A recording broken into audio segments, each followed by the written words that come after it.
Ես դերության կեսին եմ հասել։ Դե շատ լավ, պարոն վարչապետ, փաստորեն ժամը կեսում կեսն է, եւ այդպես էլ կանենք եւ ավարտին, եթե միացված է, դա էլ ֆիքսենք, որ էլեկտրոնային տարբերակ զեկույցի մենք ունենանք, որպեսզի կցենք վեր զեկույցին, ոնց որ միշտ եղել է, եւ դրա վրա էլ աշխատենք, մինչեւ մեր հաջորդ հանդիպումը, որի մասին կարձանագրենք ավարտից հետո։ Այսօրվա ավարտից հետո։ Այո։ Խնդրեմ, պարոն վարչապետ։ Շարունակելով Լեռնային Ղարաբաղին բանակցային գործընթացից դուրս տեղնելու թեման, ավելի ճիշտ հարակից էֆեկտներ, այս կարևորը ոչ միայն ինքնին փաստը, այլև դրա հետևանքները։ Մի մասին արդեն նշեցի, բայց Լեռնային Ղարաբաղին բանակցային գործընթացից դուրս թողնելով ստացվում էր այնպես, որ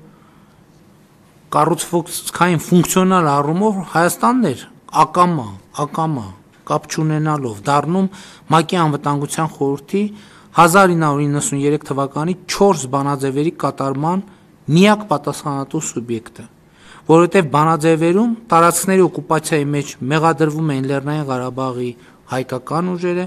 իսկ Հայաստանին կոչ էր արվում օգտագործել նրանց վրա ունեցած ազդեցությունը, որպեսզի նրանց դուրս գան այդ տարածքներից։ Ճիշտ է նաև այդ դատապարտման գնով, բայց Լեռնային Ղարաբաղը դարձավ միջազգային հարաբերությունների սուբյեկտ, որից որևէ բան էր ակնկալվում, թեթևացնելով Հայաստանի վրա դրվող պատասխանատվությունը։ Իսկ Ղարաբաղի բանակցությունների եւ հակամարտության կողմի կարգավիճակի զրկումով բանաձևերի մեղադրանքները եւ այդ մեղադրանքներին արձագանքելու պատասխանատվության սլաքները ուղղվեցին Հայաստանի վրա։ 1999 թվականից 7 շրջանները չվերադարձնելու մասին միակ որոշում կայացնողի դերում բանակցային սեղանի շուրջ հանդես էր գալիս Հայաստանի Հանրապետությունը։ Այսինքն, եթե օրինակ այդ 7 շրջանների թեմայի հետ կապված նախկին ֆորմատով Հայաստանին բան չէին կարող ասել, որովհետև կասեին, կա այնա Լեռնային Ղարաբաղն է, Լեռնային Ղարաբաղի ուժերն են, չէ՞, գործողությունը իրական։ Իրենց հետ խոսեք, այո, մենք էլ ձեզ հետ միանում ենք ձեր հորդորներին կամ չենք միանում։ Հիմա Լեռնային Ղարաբաղը չկա եւ այդ հարցի ամբողջ միջազգային ճնշումը ավտոմատ վերահասցեագրվեց Հայաստանի Հանրապետությանը։ Հետևաբար Ռոբերտ Քոչարյանը ինքը կամավոր Հայաստանի Հանրապետության համար նման մեղմ ասած տհաճ վիճակ ստեղծեց։ Ահա նաև այս հանգամանքների բերումով Լեռնային Ղարաբաղի հիմնահարցը կամաց սկսում են կալվել որպես տարածքային վեճ Ադրբեջանի եւ Հայաստանի միջև, որը հնարավոր ամենանեգատիվ միջազգային ֆոնն էր Լեռնային Ղարաբաղի հարցի համար։ Այսինքն, եթե որևէ մեկը ուզենար ավելի նեգատիվ ֆոն ստեղծել, դա ուղղակի հնարավոր չէր։ Ավելի նեգատիվ ֆոն չէր կարելի ստեղծել։ Բայց մյուս կողմից, երբ որ ուսումնասիրել եմ, ուսումնասիրությունը ցույց է տալիս, որ գուցե թե այնպես չէ, որ Հայաստանը լրիվ անգիտակցաբար է հայտնվել նման վիճակում։ Լիսաբոնյան իրադարձությունները թերևս ակնհայտ դարձրին, որ զուտ ինքնորոշման կոնցեպտը չի կարող ապահովել Լեռնային Ղարաբաղի անջատումը Ադրբեջանից, եւ թերևս այս պատճառով որոշվեց հարցին տարածքային վեճի հատկանիշ նույնպես հաղորդել։ Ինչը թեև իմ կարծիքով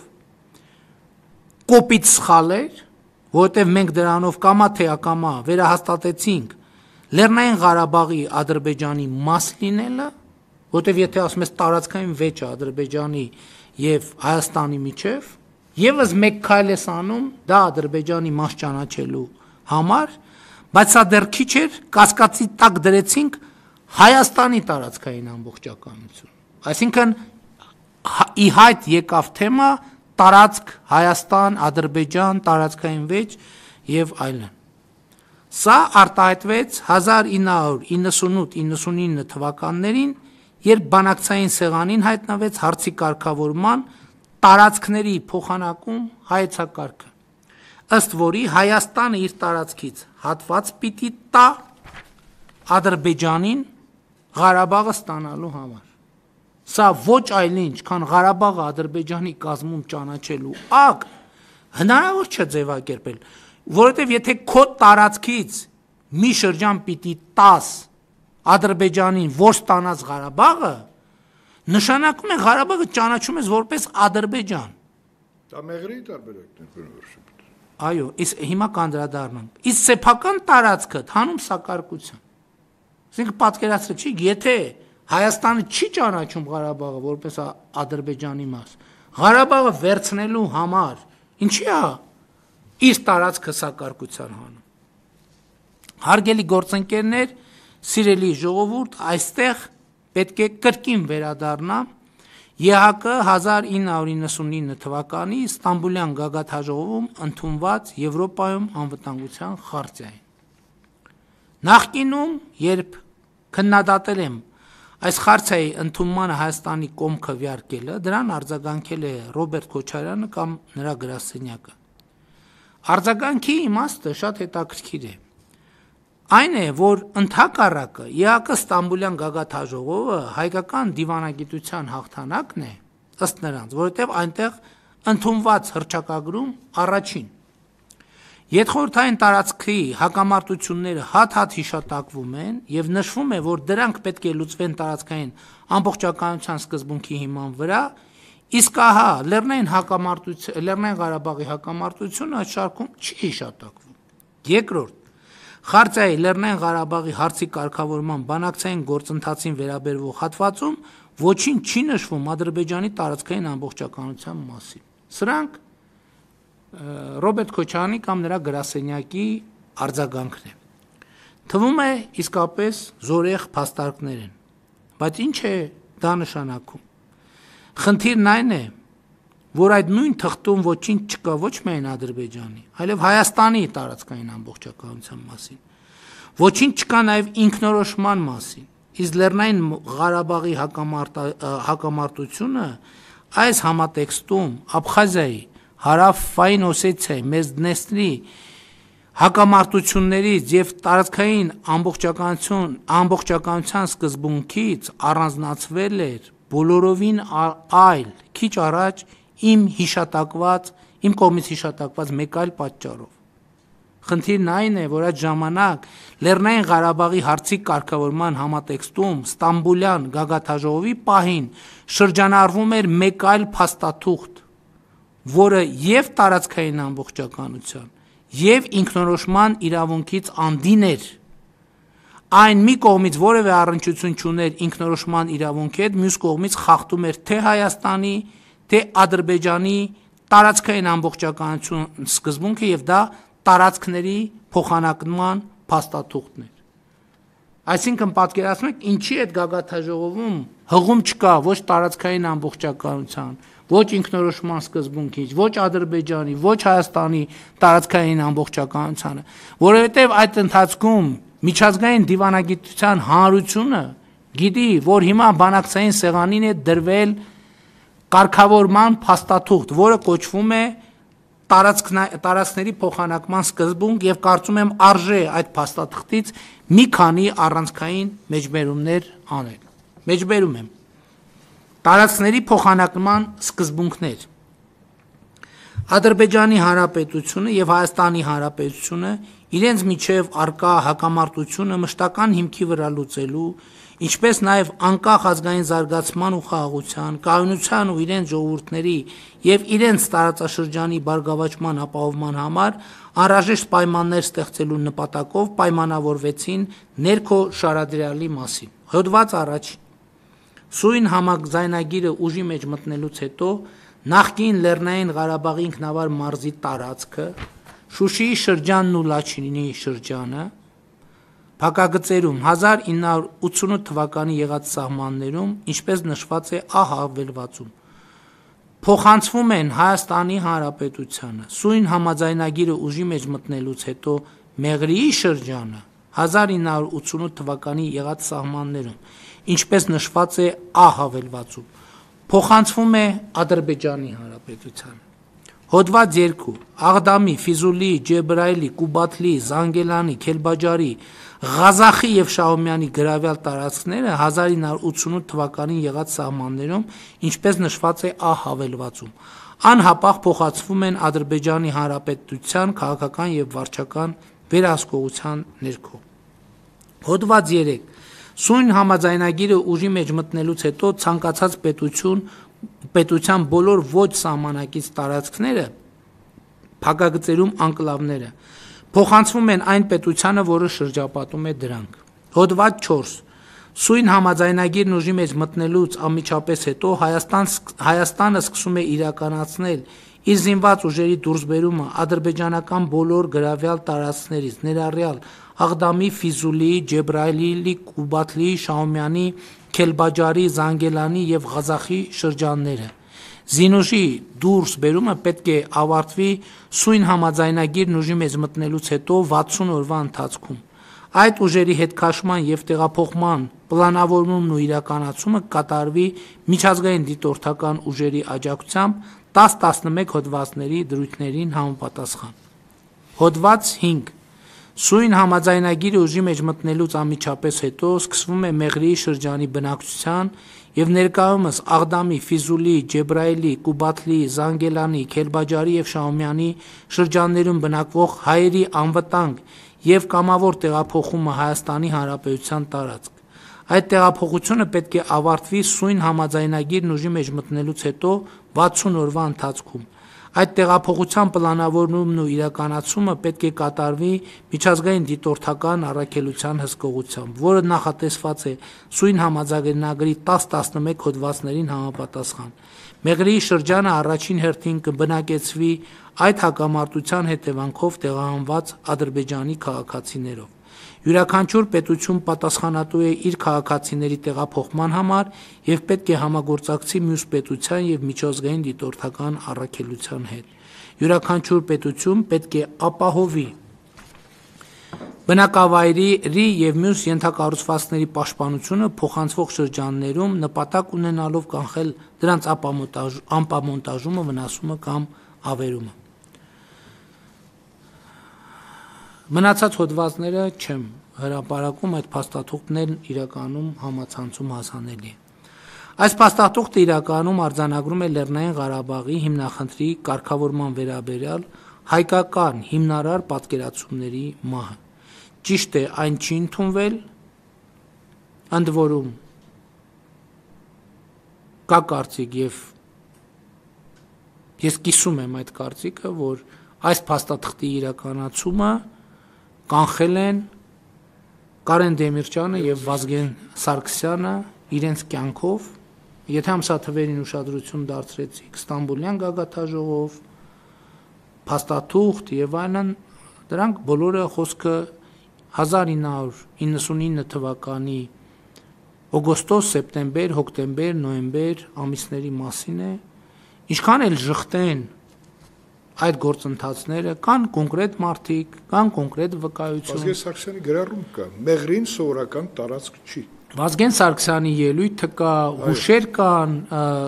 վկա կա, պաշտպանության նախարար այդ ժամանակվա Հայաստանի Հանրապետության դեռ մեր իշխանության օրոք պաշտոնյա լինելուց առաջ, շատ առաջ հարցազրույց է տվել կամ չգիտեմ, գուցե չի ժամանակագրությունը հանկարծ չխառնեմ, եւ վկայել է այդ մասին։ Ճիշտ է, այն չի ընդունվել, իրավական ուժ չի ստացել, բայց նման փաստաթղթերը ձևավորում են կողմերի հետ քննարկումների, զրույցների,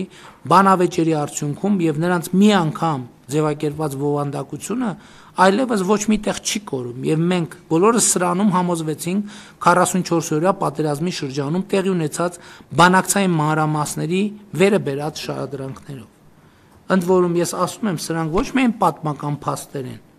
դուք հույս ունեմ տեսակ այդ ներքին կապերը, անկլավ, Մեղրի, Շուշի,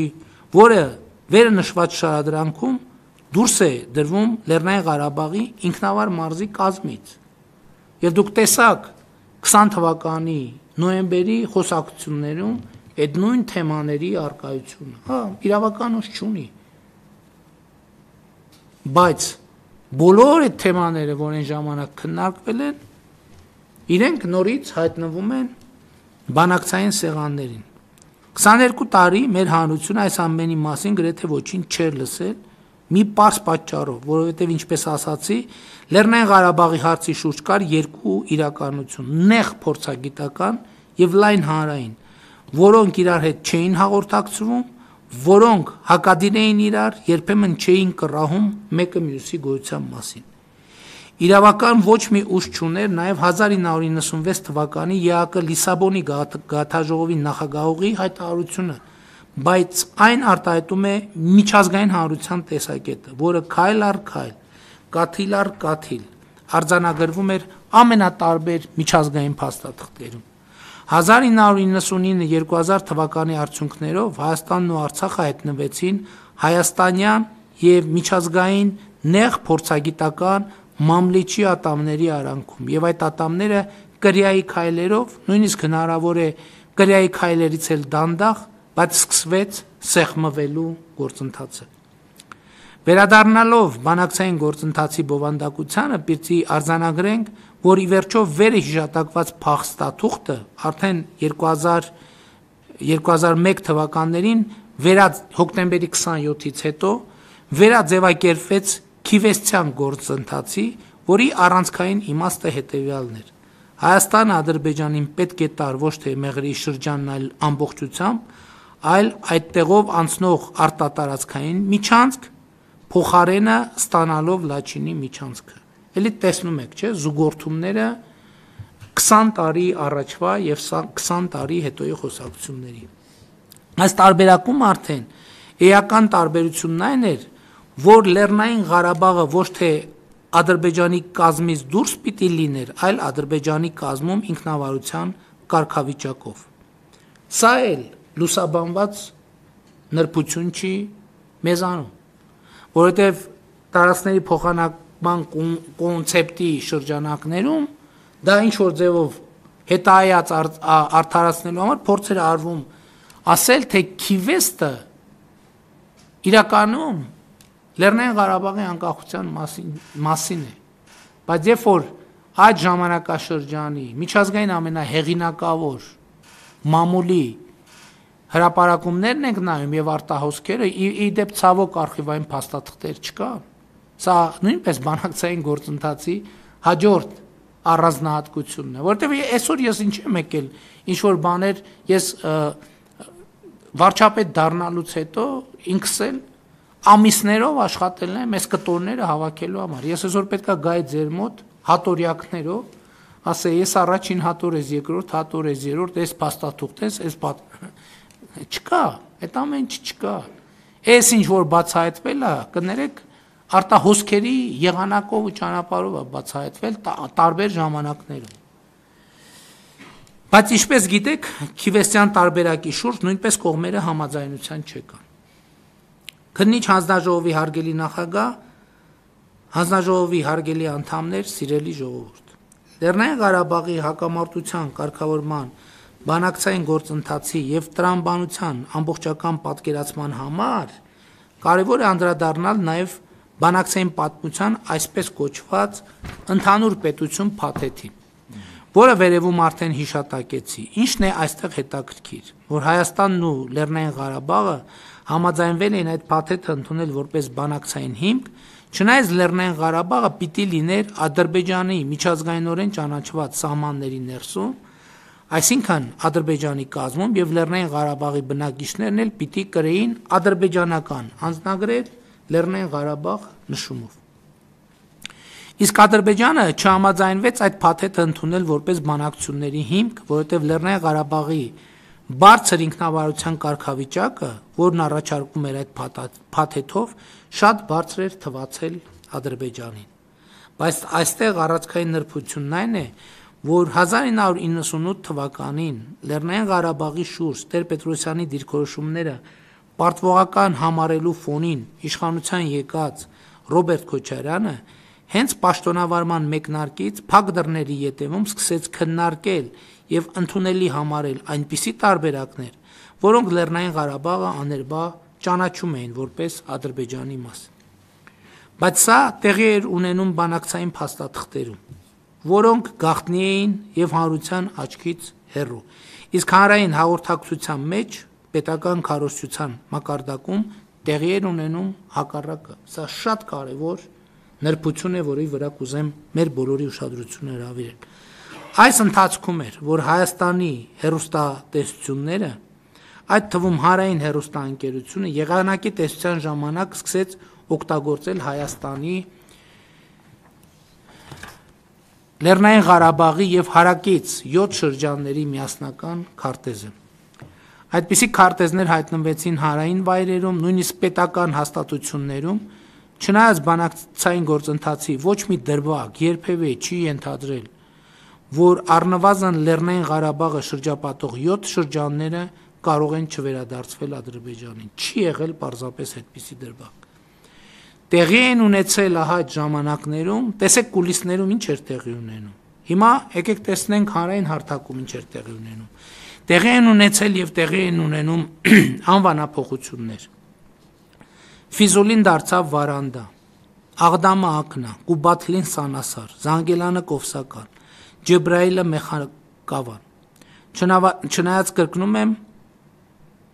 բանակցային պատմության ողջ ընթացքում չի եղել մի դրվագ, որ Հայաստանը նույնիսկ վիճարկնի այդ տարածքները Ադրբեջանին վերադարձնելու անխուսափելիությունը։ Նույնը որոշակի կոնֆիգուրացիաներով վերաբերվում է նաև Քելբաջար Քարվաճարին եւ Լաչին Քաշաթաղին։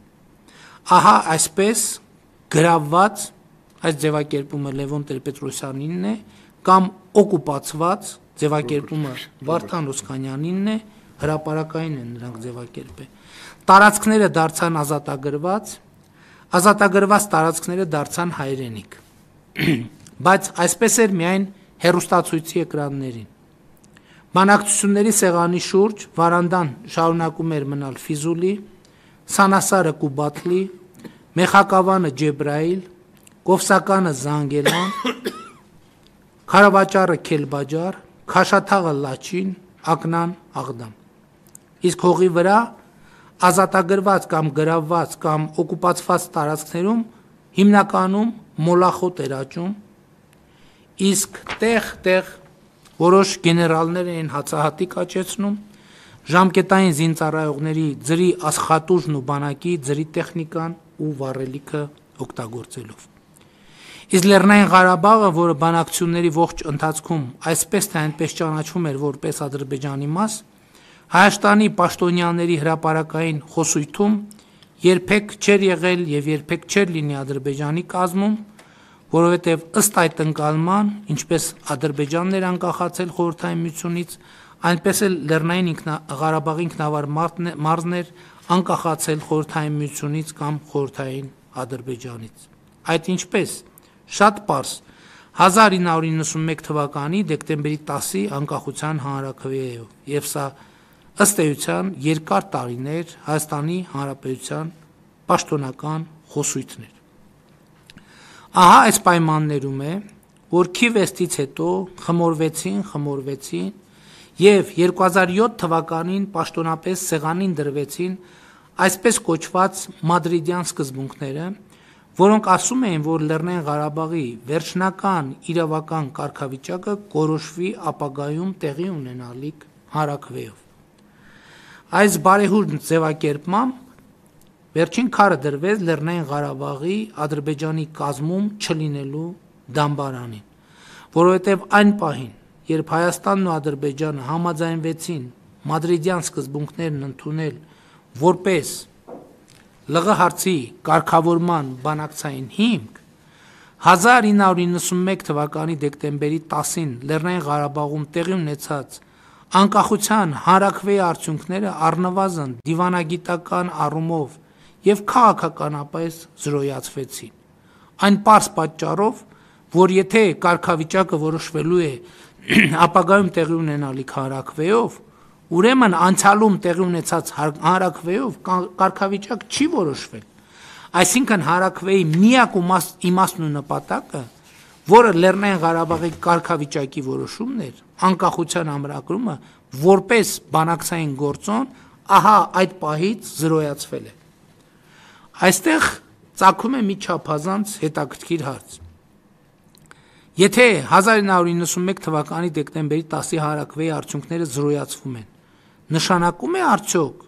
որ ուժի մեջ է մնում 1989 թվականի դեկտեմբերի 1-ի հայկական ԽՍՀ-ի եւ Լեռնային Ղարաբաղի վերամիավորման մասին հայկական ԽՍՀ-ի Գերագույն խորհրդի եւ Լեռնային Ղարաբաղի ազգային խորհրդի համատեղ որոշումը։ Ողբերգությունն այն է, որ մադրիդյան սկզբունքները զրոյացնում են նույնիսկ այդ որոշման իրավական նշանակությունը, որովհետև եթե Լեռնային Ղարաբաղի կարգավիճակը որոշվելու է ապագայում տեղի ունենալիք հանրաքվեով, նշանակում է նույնիսկ հայկական ԽՍՀ Գերագույն խորհրդի եւ Լեռնային Ղարաբաղի ազգային խորհրդի անցյալում կայացված համատեղ որոշմամբ այդ կարգավիճակը չի որոշվել։ Իսկ եթե 1989 թվականի դեկտեմբերի 1-ի որոշմամբ է Լեռնային Ղարաբաղի դե յուրե կարգավիճակը չի որոշվել, նշանակում է ուժի մեջ է այն դե յուրե կարգավիճակը, որը Լեռնային Ղարաբաղը ունեցել է 1989 թվականի նոյեմբերի 30-ին, այսինքն Լեռնային Ղարաբաղը Ադրբեջանի մաս է։ Ըստ այդ ձևակերպումների ամենահետաքրքիրն այն է,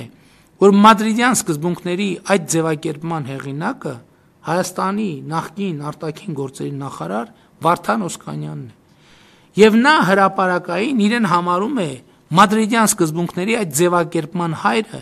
եւ ուրեմն նա իրեն պետք է համարի նաև Լեռնային Ղարաբաղի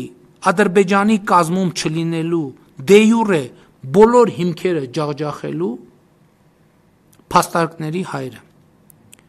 Ընդ որում Հայաստանի իշխանությունները հասկանում էին առաջարկվող ձևակերպումների պրոբլեմատիկան։ Սա հասկանում էր նաև Հայաստանի նախագահի պաշտոնը ստանձնելուն պատրաստվող Սերժ Սարգսյանը, ով որպես պաշտպանության նախարար 2005 թվականի հոկտեմբերին Միացյալ Նահանգներ կատարած այցի ընթացքում Կարնեգի կենտրոնում տեղի ունեցած հրապարակային քննարկման ժամանակ հայտարարել է. Մեջբերում. Փոխզիջում է նաև այն, որ Հայաստանը հիմա հայտարարում է, որ համաձայն է Լեռնային Ղարաբաղի տարածքում կրկնակի հանրաքվե, այսինքն երկրորդ անգամ նորից հանրաքվե անցկացնելուն։ Մեջբերման ավարտ։ Այստեղ ձևակերպումների մեջ ուշադրություն դարձրեք, որ Հայաստանն է համաձայն Լեռնային Ղարաբաղի տարածքում, այսինքն Լեռնային Ղարաբաղը համաձայն չի, մենք չգիտենք, բայց արդեն Հայաստանն է ամեն ինչ որոշում։ Լեռնային Ղարաբաղի կարծիքը հարցնող չկա էլ։ Իսկ ինչու էին նման որոշումներ կայացնում Հայաստանի այն ժամանակվա իշխանությունները կամ ինքը Սերժ Սարգսյանը։ Նախ վերջինս, ինչպես ասացի, պատրաստվում է ստանձնել Հայաստանի նախագահի պաշտոնը եւ միջազգայինորեն կառուցողական դիրքորոշում ունեցողի իմիջի կարիք ուներ։ Նախագահի պաշտոնում իր հայտնվելու մեծ հավանականությամբ կասկածելի ճանապարհների եւ լեգիտիմության նկատմամբ միջազգային ըմբռնման կարիք։ Եվ անց ֆոնին հենց Սերժ Սարգսյանն ու իր թիմն էին, որ առաջ բերեցին մի կասկածելի կարգախոս.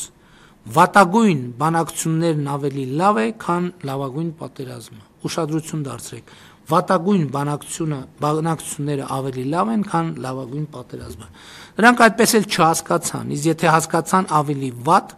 որ վատագույն բանակցություններով Ադրբեջանին ժամանակ են տալիս պատրաստվելու իր համար լավագույն պատերազմին, եւ մենք հետագայում կտեսնենք, թե ինչպես հիմնարար մակարդակում իր խնդիրները լուծելով, նկատի ունեմ 1989-91 թվականներին Լեռնային Ղարաբաղի կարգավիճակի վերաբերյալ կայացված հայկական որոշումները զրոյացնելը, Ադրբեջանը պարզապես որդեգրեց այն, ինչ ես ուզում եմ, տվեք ինձ խաղաղ ճանապարհով, այլապես ես այդ նույնը կստանամ պատերազմով սկզբունք։ Այսինքն վատագույն բանակցություններն ավելի լավ է, քան լավագույն պատերազմը կարգախոսով, նախ Ադրբեջանին պատերազմի պատրաստվելու ժամանակ էին տալիս եւ հետո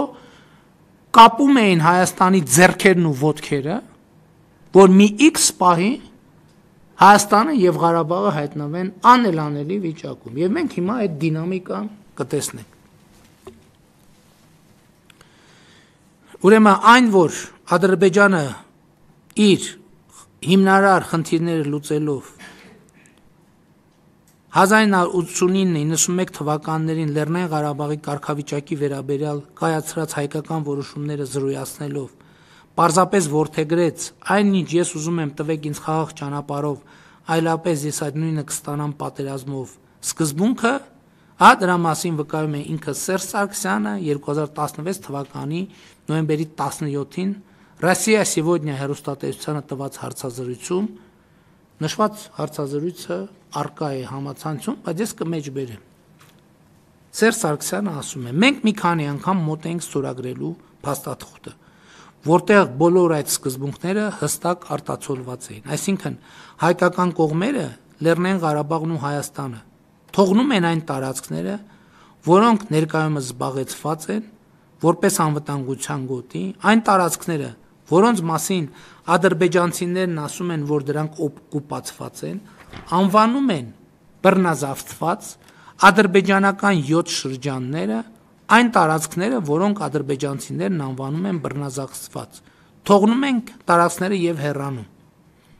Ընդ որում ձևակերպումները բոլոր հնարավոր ձևերով պտտում է, որ հանկարծ տարընթերցում չմնա, որ խոսքը հենց 7 շրջաններից դուրս գալու մասին է։ Այսինքն դա տարածքային ամբողջականության սկզբունքն է, բայց առաջին կետում հստակ գրված էր, որ Լեռնային Ղարաբաղի վերջնական իրավական կարգավիճակը որոշվելու է Լեռնային Ղարաբաղի ժողովրդի ազատ կամ արտահայտման միջոցով։ Այնուհետև գրված էր ով է մասնակցելու ինչպիսի օրակարգ եւ ամենը։ Լրագրողի ճշտող հարցին, այսինքն հանրաքվե, Սարգսյանը արձագանքում է. այո, հանրաքվե։ Հենց դա եղել ինքնորոշման սկզբունքի մարմնավորումը, բայց ամեն անգամ ադրբեջանական կողմը նոր պահանջներ էր առաջադրում։ Մեջբերման ավարտ։ Ես խնդրում եմ, շատ կարևոր է, որ այս բոլոր բառերը, տերմինները մենք դիտարկենք նախկինում արդեն ասված միջազգային շրջանակի ֆոնին, որպեսզի բանավեճի էությունը ավելի հասկանալի լինի։ Հաջորդ մեջբերումը Սերժ Սարգսյանին, որ նա հայտարարություն, որ նա արել է 2017 թվականի հուլիսի 16-ին Արմենիա հեռուստաընկերությանը տված հարցազրույցում։ Էլի հարցազրույցը բնականաբար համացանցում հասանելի է։ Ապրիլյան պատերազմը ցույց տվեց, որ Ադրբեջանը հրաժարվում է խնդրի լուծման մադրիդյան տարբերակից եւ դա հասկանալի դարձավ բոլորին։ Ադրբեջանի դիրքորոշումն էլ է պարզ։ Նա ասում է, որ Լեռնային Ղարաբաղի խնդիրը Ադրբեջանի ներքին գործն է, այսինքն Լեռնային Ղարաբաղն Ադրբեջանի բաղկացուցիչ մասն է եւ այդպիսին պետք է շարունակի մնալ։ Մեջբերման ավարտ, բայց այս մեջբերումների հետ էլի մի ուրիշ բանի վրա էլ պիտի ձեր ուշադրությունը հրավիրեմ։ 96, 99, 2000 թվականների իրավական ուժ ունեցող եւ չունեցող միջազգային խոսույթի արտահայտումը 2020 թվականին։ Սա այս ներքին կապերը չափազանց կարևոր է։ Եվ արձագանքելով Սերժ Սարգսյանի վերը բերված մեջբերումներին պիտի ասեմ, որ զարմացած եմ Սերժ Սարգսյանի զարմանքի վրա։ Ինչու պիտի Ադրբեջանը Լեռնային Ղարաբաղի հարցը իր ներքին հարցը չհամարեր, առավել ևս այն բանից հետո, երբ Հայաստանը հենց Սարգսյանի ձևակերպմամբ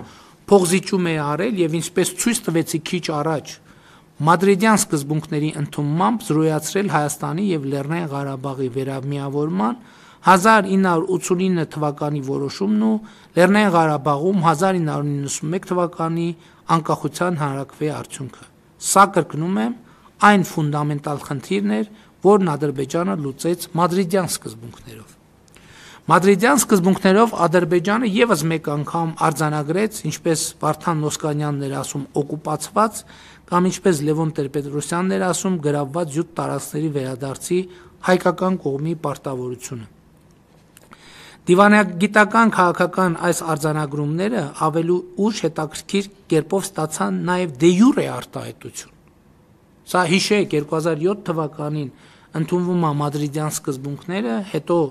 Կազանյան process-ն է տեղի ունենում եւ 2010 թվականին ընդունված Հայաստանի Հանրապետության վարչատարածքային բաժանման մասին օրենքով արձանագրվեց, որ Սոտք Մեղրի հատվածի հայաստանյան բնակավայրերը դեպի հյուսիս-արևելք եւ դեպի արևելք սահմանակցում են Ադրբեջանի եւ ոչ թե Լեռնային Ղարաբաղի հետ։ Մինչդեռ Լեռնային Ղարաբաղի սահմանադրությամբ բոլոր այդ տարածքները համարվել են Լեռնային Ղարաբաղի Հանրապետություն։ Նշված օրենքով դե յուրե արձանագրվեց, որ Հայաստանից արևելք, բացի Ադրբեջանական Հանրապետությունը, ներառյալ Լաչինի հատվածում որևէ այլ միավորում չկա։ Գիտեք, այս թեմայի հետ կապված անդադ արձագանքում են տարբեր մարդիկ եւ արձագանքեն, չարձագանքեն, որևէ տարընթերցում այստեղ լինել ուղղակի չի կարող։ Դա սևով ստիպիտակի վրա, թղթի վրա գրված օրենք է, որին ուզում եմ հիշեցնել, կողմ են քվեարկել այն խորհրդանական մեծամասնությունը, որը ձևավորված էր հանրապետական կուսակցությունից եւ դաշնակցություն կուսակցությունից։ Իսկ ինչ ստացավ հայկական կողմը այս, ինչպես Սերժ Սարգսյանն էր ասում, փողզիջումների արդյունքում։ Լեռնային Ղարաբաղի կարգավիճակը հարակվեի կամ պլեբիսցիտի միջոցով որոշելու խոստում։ Սա ինքը Սերժ Սարգսյանն էլ ասում, որ իմիջիալոց յետ պատերազմյան հարցազրույցում ասում է մենք ստացանք հարակվե, ասում է ստացանք հարակվեի խոստում։ Եվ սա այսպես է եւ աներկբա, սա որևէ մեկը չի կարող վիճարկել։ Բայց ասվում էր, որ հանրակվեն պետք է տեղի ունենա կողմերի, այսինքն Հայաստանի եւ Ադրբեջանի միջև համաձայնեցված ժամկետներում եւ փաստացի հանրակվեի ժամկետը պետք է փաստացի սա նշանակում է, որ հանրակվեի ժամկետը պետք է որոշեր Ադրբեջանը, որովհետեւ եթե Հայաստան առաջարկում է, որ հանրակվեն տեղի ունենա 5 տարի անց եւ Ադրբեջանը չի համաձայնվում, հանրակվե տեղի չի ունենում։ Եթե Ադրբեջանը առաջարկում է, որ հանրակվեն տեղի ունենա 500 տարի անց եւ Հայաստանը չի համաձայնվում, հանրակվեն նորից տեղի չի ունենում։ Քանի որ Հայաստանը շահագրգիռ է, որ հանրակվեն շուտ լինի, իսկ Ադրբեջանը շահագրգիռ է, որ ուշ լինի եւ ժամկետը որոշելու համար հարկավոր է կոնսենսուս,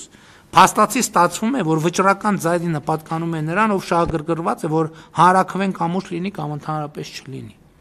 Այսինքն գործնականում նշանակում է, որ հանրակվեն կարող է եւ չլինել։ Ընդ որում, տեսական այդ պնդումը ունի նաեւ իրավական հիմնավորում, որովհետեւ մադրիդյան սկզբունքների մեջ գրված է, որ կողմերը պետք է այլոց շարքում ստեղծեն նաեւ Լեռնային Ղարաբաղի վերջնական իրավական կարգավիճակի որոշման հանրակվեի մանրամասների ու ժամանակի հստակեցման կոմիտե, որը պետք է աշխատի կոնսենսուսի սկզբունքով։ Ուշադրություն դարձրեք, որ խոսքը այս ձևակերպման մեջ ոչ միայն հանրակվեի ժամկետների, այլև պայմանների որոշման մասին է։ Իսկ սա առավել քան էական հանգամանք է, որովհետև մադրիդյան սկզբունքներում եւ հետագա որևէ փաստաթղթում չի նշվում հանրակվեի անցկացման վայրը։ Չի նշվում հանրակվեի անցկացման վայրը։ Ասվում է, որ դրա մասին խորհրդանի ամբիոնից տասնյակ անգամ խոսել եմ, չեմ ուզում նորից կրկնվեմ։ Ադրբեջանցիներ, այսինքն այնտեղ կար այսպես համաժողովրդական հանրակվե, որը արտահայտում է Լեռնային Ղարաբաղի ողջ բնակչության ազատ կամ արտահայտություն։ Այսինքն երկու ձևակերպում ենք տեսնում՝ ժողովուրդ եւ բնակչություն։ Եվ ակնհայտորեն դրանք նույնը չեն։ Եվ սրա վրա հիմնվելով ադրբեջանցիներն ասում են, որ հանրակվեն պետք է տեղի ունենա ողջ Ադրբեջանի տարածքում։ Հայկական կողմը ասում է, որ համաձայն չէ։ Ուրեմն չկա կոնսենսուս, չկա հանրակվե։ Եթե անգամ որոշվի, որ հանրակվե պետք է տեղի ունենա միայն Լեռնային Ղարաբաղի տարածքում, նախապես որոշված չէ, թե ինչպես է հանրակվեի դրված հարցը համարվելու ընդունված կամ չընդունված։ Ադրբեջանական կողմ այս դեպքի համար ունի տարբերակ, որ միջազգային պրակտիկայում կիրառվում է։ Հանրակվեի արդյունքները որոշում են ոչ թե կողմ եւ դեմ քվեարկած մասնակիցների համամասնությամբ, այլ երկու ազգային համայնքների հաշվառումով։ Այսինքն որոշում կայացնելու համար հարկավոր է, որ տվյալ դեպքում թե Լեռնային Ղարաբաղի հայերը, թե Լեռնային Ղարաբաղի ադրբեջանցիները կողմ քվեարկեն առաջադրված հարցին։ Իսկ մադրիդյան սկզբունքներում արձանագրվել է, որ հանրակվե նշանակում է Լեռնային Ղարաբաղի հայերի եւ այսինքն հանրակվեին Լեռնային Ղարաբաղի ադրբեջանցիները նույնպես պետք է մասնակցություն ունենա։ Եթե համայնքներից մեկը դեմ է, որոշումը չի ընդունվում։ Իհարկե, հայկական կողմը այս տրամաբանությանը կողմ չի կարող լինել։ Շատ լավ, չկա կոնսենսուս, չկա հանրակվե։ Իմիջիալոց ասեմ, որ վերջերս իր տված հարցազրույցում այս Սխեմային անդրադարձավ նաև Ժիրայր Լիպարիցյանը, ներկայացնելով, որ այդպիսի հարակվե օրինակ եղել է տարիներ առաջ Կիպրոսում, երբ որ հաշվարկը իրականացվել է թուրք համայնքի եւ հույն համայնքի քվեարկության, ոչ թե անձերի, թե քանի հոգի է կողմ, այլ երկու ձայն կա, երկու համայնքի ձայն, որը իհարկե ձևավորվում է նրանց ներքին քվեարկության ժամանակ։ Մադրիդյան սկզբունքներում ասվում է, որ հանրաքվեի դրվող հարցերի կամ հարցի սահմանափակում չի դրվելու։ Եվ սա իհարկե հայկական կողմում ներկայացվել է որպես շատ մեծ հաջողություն։ Եվ սխալ չէ, բայց ճշմարտության կեսն է միայն։ Ադրբեջանը դեմ չէ դրան, որովհետև եթե հարցը դրվի այսպես, համաձայն եք, որ Լեռնային Ղարաբաղը ինքնավարություն ունենա Ադրբեջանի կազմում, եւ պատասխանը լինի ոչ, դա կարող է նշանակել, որ Լեռնային Ղարաբաղը ոչ մի կարգավիճակ էլ չունի Ադրբեջանի կազմում։ Բնականաբար հայկական կողմը չի համաձայնվի հարցի նման ձևակերպմանը,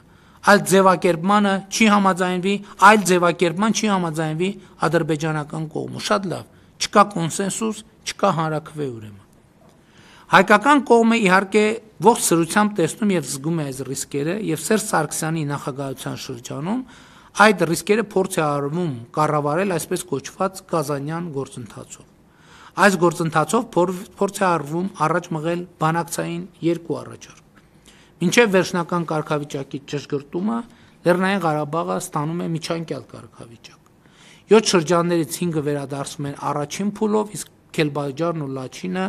ավելի ուշ։ Պրոցեսը լիարժեք հասկանալու համար անհրաժեշտ է արձանագրել, որ 2007 թվականի նոյեմբերի 29-ի ԵԱԿ նախարարական կոմիտեի նիստում պաշտոնապես ներկայացված մադրիդյան սկզբունքներում նման բան չկա գրված։ Չկա գրված, որ Լեռնային Ղարաբաղը պետք է ստանա միջանկյալ կարգավիճակ, այլ ասված է, որ միջանկյալ ժամանակահատվածում Լեռնային Ղարաբաղը սեփական կյանքի կազմակերպման համար կօգտվի որոշակի իրավունքներից եւ չկա ասված, որ Ադրբեջանին պետք է վերադարձվեն միայն 7 շրջան։ Ասվում է, որ վերադարձվում են բոլոր 7 շրջանները։ Վերապահվում է արված միայն Քելբաջարի համար, որ պիտի վերադարձվի 5 տարի անց, բայց այս ընթացքում չպիտի լինի հայկական կողմի լիարժեք վերահսկողության ներքո եւ պետք է խրախուսվի այնտեղից այնտեղ բնակվող հայերի դուրս մղումը։ Այսինքն վերնշված երկու կետը, որ արտահայտում են Կազանյան գործընթացում, ոչ թե հիմնարար սկզբունքներ են, այլ բանակցային կոմպրոմիսային առաջարկներ, որոնք արտահայտվել են նաև ԵԱԿ Մինսկի խմբի համանախագահող երկրների ղեկավարների 2009 եւ 2010 թվականների Լակվիլայի եւ Մոսկովայի հայտարարություններում հանրահայտ 3 սկզբունքների եւ 6 տարերի տեսքով։ Եվ հաճելիորեն Կազանյան գործընթացը գնում է առաջ։ Կողմերը կառուցողական բանակցում են եւ տպավորություն կա, որ Ադրբեջանը համաձայն է։ Իսկ ինչ կարող է սա նշանակել։ Մի պարզ բան, եթե կողմերը նման փաստաթուղթ են ստորագրում, Ղարաբաղը ստանում է միջանկյալ կարգավիճակ, որը ապագա հանրաքվեի տեղի չունենալու պարագայում ըստ էության դառնում է տևական կարգավիճակ, գումարած Քելբաջարն ու Լաչինը մնում են հայկական կողմին։ Սա իսկապես բավականին լավ է։ Կողմերը համանախագահների եւ Ռուսաստանի ամենակտիվ մասնակցությամբ համաձայնեցնում են փաստաթուղթը եւ գալիս է ստորագրման պահը, որը նշանակվում է 2011 թվականի հունիսի 24-ին Կազանում։ Ու տեղի է ունենում առաջին հայացքից զարմանալի, բայց վերը շարադրվածի համատեքստում խիստ տրամաբանական մի բան։ Ադրբեջանի նախագահը հրաժարվում է ստորագրել Կազանյան փաստաթուղթը, ներկայացնելով լրացուցիչ 10 առաջարկություն։ Հանդիպման արդյունքներով ընդունվում է ոչինչ չասող մի փաստաթուղթ եւ գործընթացը փաստորեն հայտնվում է փակուղում։ Թվում է, թե այս մերժումից հետո Ադրբեջանը պետք է հայտնվի չափազանց ծանր դրության մեջ, որպես բանակցությունների ոչ կառուցողական պահվածքի կրող։ Իրականության մեջ, սակայն տեղի ունենում ուղիղ հակառակը։ Ադրբեջանը Կազանի առանցքային միջնորդի Ռուսաստանի հետ կնքում է շուրջ տարբեր գնահատականներով 3 կամ 4 միլիարդ ամերիկյան դոլարի ռազմատեխնիկական պայմանագիր, զուգահեռ սկսում է լարել իրադրությունը Հայաստանի հետ սահմանին եւ Լեռնային Ղարաբաղի հետ շփման գծում։ ճնշում գործադրելով հայկական կողմի վրա։ Ըստ այդմ 2012 թվականի ընթացքում արձանագրվում է հրադադարի խախտման 5972 դեպք։ Տեղի է ունենում 4 դիվերսիոն հարձակում Տավուշի մարզի Բերդ եւ Չինարի գյուղերի, Ճամբարակի եւ Հորադիզի հատվածում։ 2013 թվականին արձանագրվում է հրադադարի ռեժիմի խախտման 12986 դեպք, աճը նախորդ տարվա նկատմամբ 117%։ Դիվերսիոն հարձակումների թիվը մնում է նույնը։ 2014 թվականին հրադադարի ռեժիմի խախտման դեպքերը դառնում են 37535, ինչը 2012 թվականի համեմատ ավել է 528%-ով։ Դիվերսիոն հարձակումների թիվը արդեն 6 է։ Այդ տարի է խոցվում հայկական ռազմական ուղղաթիռը Լեռնային Ղարաբաղի շփման գծի մոտակայքում։ 2015 թվականին արդեն դիվերսիոն հարձակումների թիվը 14 է, որոնք տեղի են ունենում թե Հայաստանի, թե Լեռնային Ղարաբաղի հետ սահմանին։ Հրադադարի ռեժիմի խախտումները այնքան են հաճախանում, որ 2015 թվականի երկրորդ կեսին ըստ էության վեր են աճվում մինի պատերազմների։ Չնայած սրան, միջազգային հանրությունը արգելք չի դնում Ադրբեջանի զենքի ձեռքբերումների վրա։ Ադրբեջանը պատժամիջոցների չի ենթարկվում, չի դատապարտվում։ Տեղի է ունենում ուղիղ հակառակը։ 2015 թվականի աշնանը,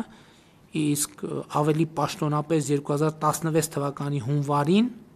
համանախագահները իդեմս Ռուսաստանի Դաշնության արտաքին գործերի նախարար Սերգեյ Լավրովի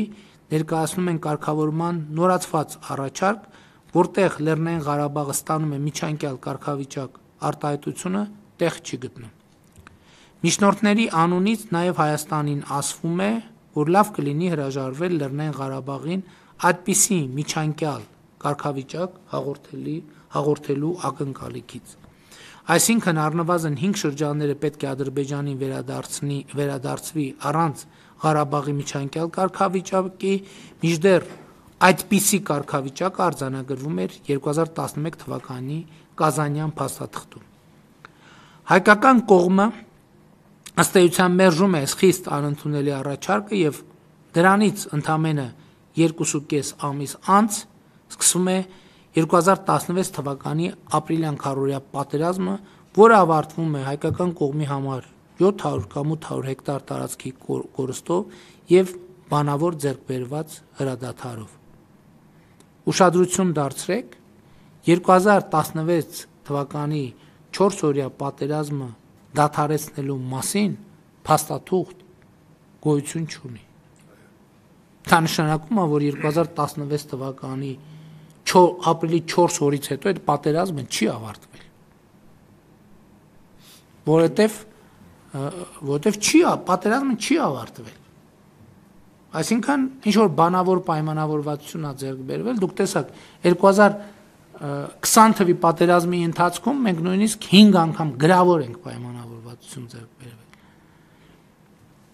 Կարևոր է արձանագրել, որ ԵԱԿ Մինսկի խմբի համանախագահները հասցեական չեն դատապարտում Ադրբեջանին 4-օրյա պատերազմի համար եւ 2016 թվականի հուլիսին կողմերին են ներկայացնում կարգավորման նորացված փաթեթ, որն ըստ էության կրկնում է հունվարի առաջարկի բովանդակությունը։ Համանախագահները նոր փաթեթ են ներկայացնում նաեւ 2016 թվականի օգոստոսին։ Որն է այս նոր առաջարկի առանձնահատկությունը։ Այստեղ էլ ի տարբերություն Կազանյան թղթի չկա Լեռնային Ղարաբաղը ստանում է միջանկյալ կարգավիճակ արտահայտությունը, կա 6-րդ կետ, որը ասում է, որ մինչև վերջնական կարգավիճակի հստակեցումը ճանաչում է Լեռնային Ղարաբաղի լիարժեք կենսագործունեություն ծավալելու իրավունքը։ Սա սկզբունքորեն կար նաև նախորդ փաթեթներում 2016 թվականին։ Բայց եթե հունվարի եւ հուլիսի փաթեթները կանզված են երկու փաստաթղթից, որոնցից առաջինը Հայաստանի եւ Ադրբեջանի ղեկավարների ստորագրման համար նախատեսված հռչակագիրն էր Լեռնային Ղարաբաղի հարցի կարգավորման քայլերի մասին, երկրորդ թուղթը ԵԱԿ Մինսկի խմբի համանախագահ երկրների ԱԳ-նախարարների, այսինքն նախորդ շրջանում մինչև 2016 թվականի օգոստոսը այդ բանակցվող փաթեթը երկու փաստաթղթից է բաղկացած եղել։ Մեկը Հայաստանի եւ Ադրբեջանի ղեկավարների կողմից ստորագրվող հռչակագիր, մյուսը ԵԱԿ Մինսկի համանախագահ երկրների արտաքին գործերի նախարարների կողմից ստորագրվելիք հայտարարություն։ Եվ ահա 2016 թվականի օգոստոսի փաթեթում ավելանում է եւս մեկ փաստաթուղթ, որը ՄԱԿ-ի անվտանգության խորհրդի բանաձևի նախագիծն է։ Այդ նախագծի առանձնահատկությունն այն է, որ դրանում ասվում է, որ ՄԱԿ-ի անվտանգության խորհուրդը ՄԱԿ-ի գլխավոր քարտուղարին հանձնարարում է 1 ամսվա ընթացքում կողմերի, այսինքն Հայաստանի եւ Ադրբեջանի, ԵԱԿ Մինսկի խմբի համանախագահների, ԵԱԿ գլխավոր քարտուղարի հետ խորհրդակցելով ՄԱԿ-ի անվտանգության խորհրդի հաստատմանը ներկայացնել Լեռնային Ղարաբաղի բնական կենսագործունեությունը ապահովելու իրավունքի իրացման գործնական եւ իրավական եղանակների մասին բանաձևի նախագիծ։ Նաեւ ընդգծվում է, որ այդ իրավունքների համախումբը կապահովի Լեռնային Ղարաբաղի ճանաչված կարգավիճակը մինչև նրա վերջնական կարգավիճակի որոշելը։ Այս տարբերակը մեծ առումով ընդունելի չէ ոչ Հայաստանի, ոչ Ադրբեջանի համար։ Ադրբեջանի համար, որտեղ Լաչինի եւ Քելբաջարի շրջանը հենց առաջին փուլում չեն վերադարձվում իրեն, Հայաստանի համար, քանի որ միջանկյալ կարգավիճակի եւ ընդհանրապես Լեռնային Ղարաբաղի կարգավիճակի թեման ամբողջությամբ դուրս է մնում հայկական կողմի որևէ վերահսկողությունից եւ այդ հարցը անցնում է ՄԱԿ-ի անվտանգության խորհրդին։ Սա իդեպ Ադրբեջանի երկարամյա ցանկությունն է, որ Լեռնային Ղարաբաղի կարգավիճակի հարցը տեղափոխի ՄԱԿ-ի հարթակ եւ հայկական կողմի համար սա մշտապես եղել է ամենաանցանկալի տարբերակը։ Ինչու՞։ Որովհետեւ եթե ՄԱԿ-ի անվտանգության խորհուրդը պետք է դա որոշի, ուրեմն պետք է որոշի իր իսկ ընդունած նախկին բանաձևերի շրջանակներում։ Այն բանաձևերի, որտեղ ինչպես ավելի վաղ նշեցի, ասվում է, որ Ադրբեջանի շրջանները գրավել են հայկական ուժերի կողմից, պահանջում են անհապաղ եւ առանց նախապայմանների զորքերի դուրսբերում այդ տարածքներից, անթույլատրելի են համարում ուժի կիրառումը տարածքներ ձեռք բերելու համար, հայկական ուժերը անվանում են օկուպացիոն, Լեռնային Ղարաբաղը անվանում են Ադրբեջանական Հանրապետության ռեգիոն, ճանաչում են Ադրբեջանի տարածքային ամբողջականությունը եւ սահմանների անխախտելիությունը, պահանջում են գրավված տարածքների եւ Լեռնային Ղարաբաղի փախստականների եւ ներքին տեղահանվածների անվտանգ եւ արժանապատիվ վերադարձ իրենց տներ։ Եվս մեկ անգամ կրկնեմ, եթե ՄԱԿ-ի անվտանգության խորհրդի ձևակերպումները փորձենք ավելի պրակտիկ ներկայացնել, սա նշանակում էր, որ ռազմական գործողությունների արդյունքում գրանցված ձեռքբերումները միջազգային հանրության տեսակետից չէին կարող հետագայում դրվել Լեռնային Ղարաբաղի հարցի կարգավորման եւ կարգավիճակի հիմքում։ Եվ կարևոր է արձանագրել, որ այդ բանաձևերին կողմ են քվեարկել նաեւ ԵԱՀԿ Մինսկի խմբի համանախագահող բոլոր 3 երկրները։ ՄԱԿ-ի անվտանգության խորհուրդը չէր կարող հաշվի չառնել Նաև գլխավոր ասամբլեայում ընդունված որոշումները։ Դրանցից ամենավերջինում, որն ընդունվել էր 2008 թվականի մարտի 14-ին, խոսքը 62243 բանաձևի մասին է,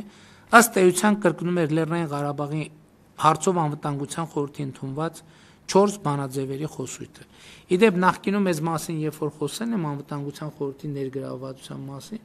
Ընդդիմադիրներն ասել են, թե անվտանգության խորհուրդ հարցը միշտ էլ պետքա գնար անվտանգության խորհուրդ։ Նախկինում հարցը անվտանգության խորհուրդ պետքա գնար 2 նպատակի համար։ Առաջինը, որ մանդատ տար խաղաղապահների մուտքի, եւ երկրորդը ընդամենը ի գիտություն ընդուներ այն, ինչ որ կողմերը համաձայնեցրել են։ Այստեղ թերևս արժե կանգ առնել եւ ավելի մանրամասն պարզաբանել, թե ինչ տարբերություն կար Լեռնային Ղարաբաղի 2011 թվականի, այսինքն Կազանի հնարավոր միջանկյալ կարգավիճակի եւ 2016 թվականի օգոստոսի, այսինքն ապրիլյան քարորիա պատերազմից հետո հնարավոր կարգավիճակի միջև։ Իսկ տարբերությունը էական է եւ կայանում է հետեւյալում. Կազանյան փաստաթղթի տրամաբանությամբ սա շատ անկյունակարային եւ ռազմավարական նրբություն է, որին կխնդրեմ հատուկ ուշադրություն։ Իսկ տարբերությունը էական է եւ կայանում է հետեւյալում. Կազանյան փաստաթղթի տրամաբանությամբ Լեռնային Ղարաբաղի այդ պահին արկա դե ֆակտո կարգավիճակը կարող էր դառնալ դե յուրե տիտղոսային միջանկյալ կարգավիճակ, որից բխում են կոնկրետ իրավունքներ։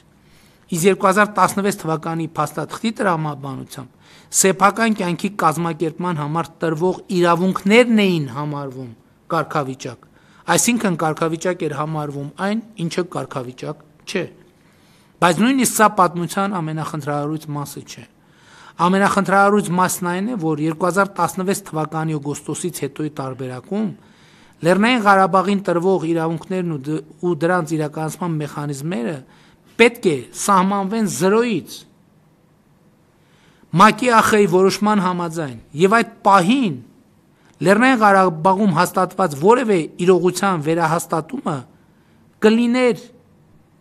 կասկածի տակ, եթե ոչ անհնարին։ Իսկ ինչ էր սա նշանակում։ Սա նշանակում էր, որ Լեռնային Ղարաբաղը կարող էր եւ մեծ հավանականությամբ պիտի դառնար հայերի եւ ադրբեջանցիների կողմից համատեղ կառավարվող միավոր։ Լեռնային Ղարաբաղի բնակիչները, ինչպես մադրիդյան սկզբունքներում գրած է, պետք է ընտրեն դատական եւ այլ իշխանություններ, բայց իշխանության բոլոր օղակներում պետք է լինեն ոչ միայն Լեռնային Ղարաբաղի հայկական համայնքի, այլև ադրբեջանական համայնքի ներկայացուցիչներ։ Հետևաբար ընտրողները պետք է լինեն ոչ միայն հայերը, այլև ադրբեջանցիները։ Իսկ սրա համար անհրաժեշտ է ներքին տեղահանվածների վերադարձի երաշխիքներ ձևավորել դեպի Շուշի եւ նախկինում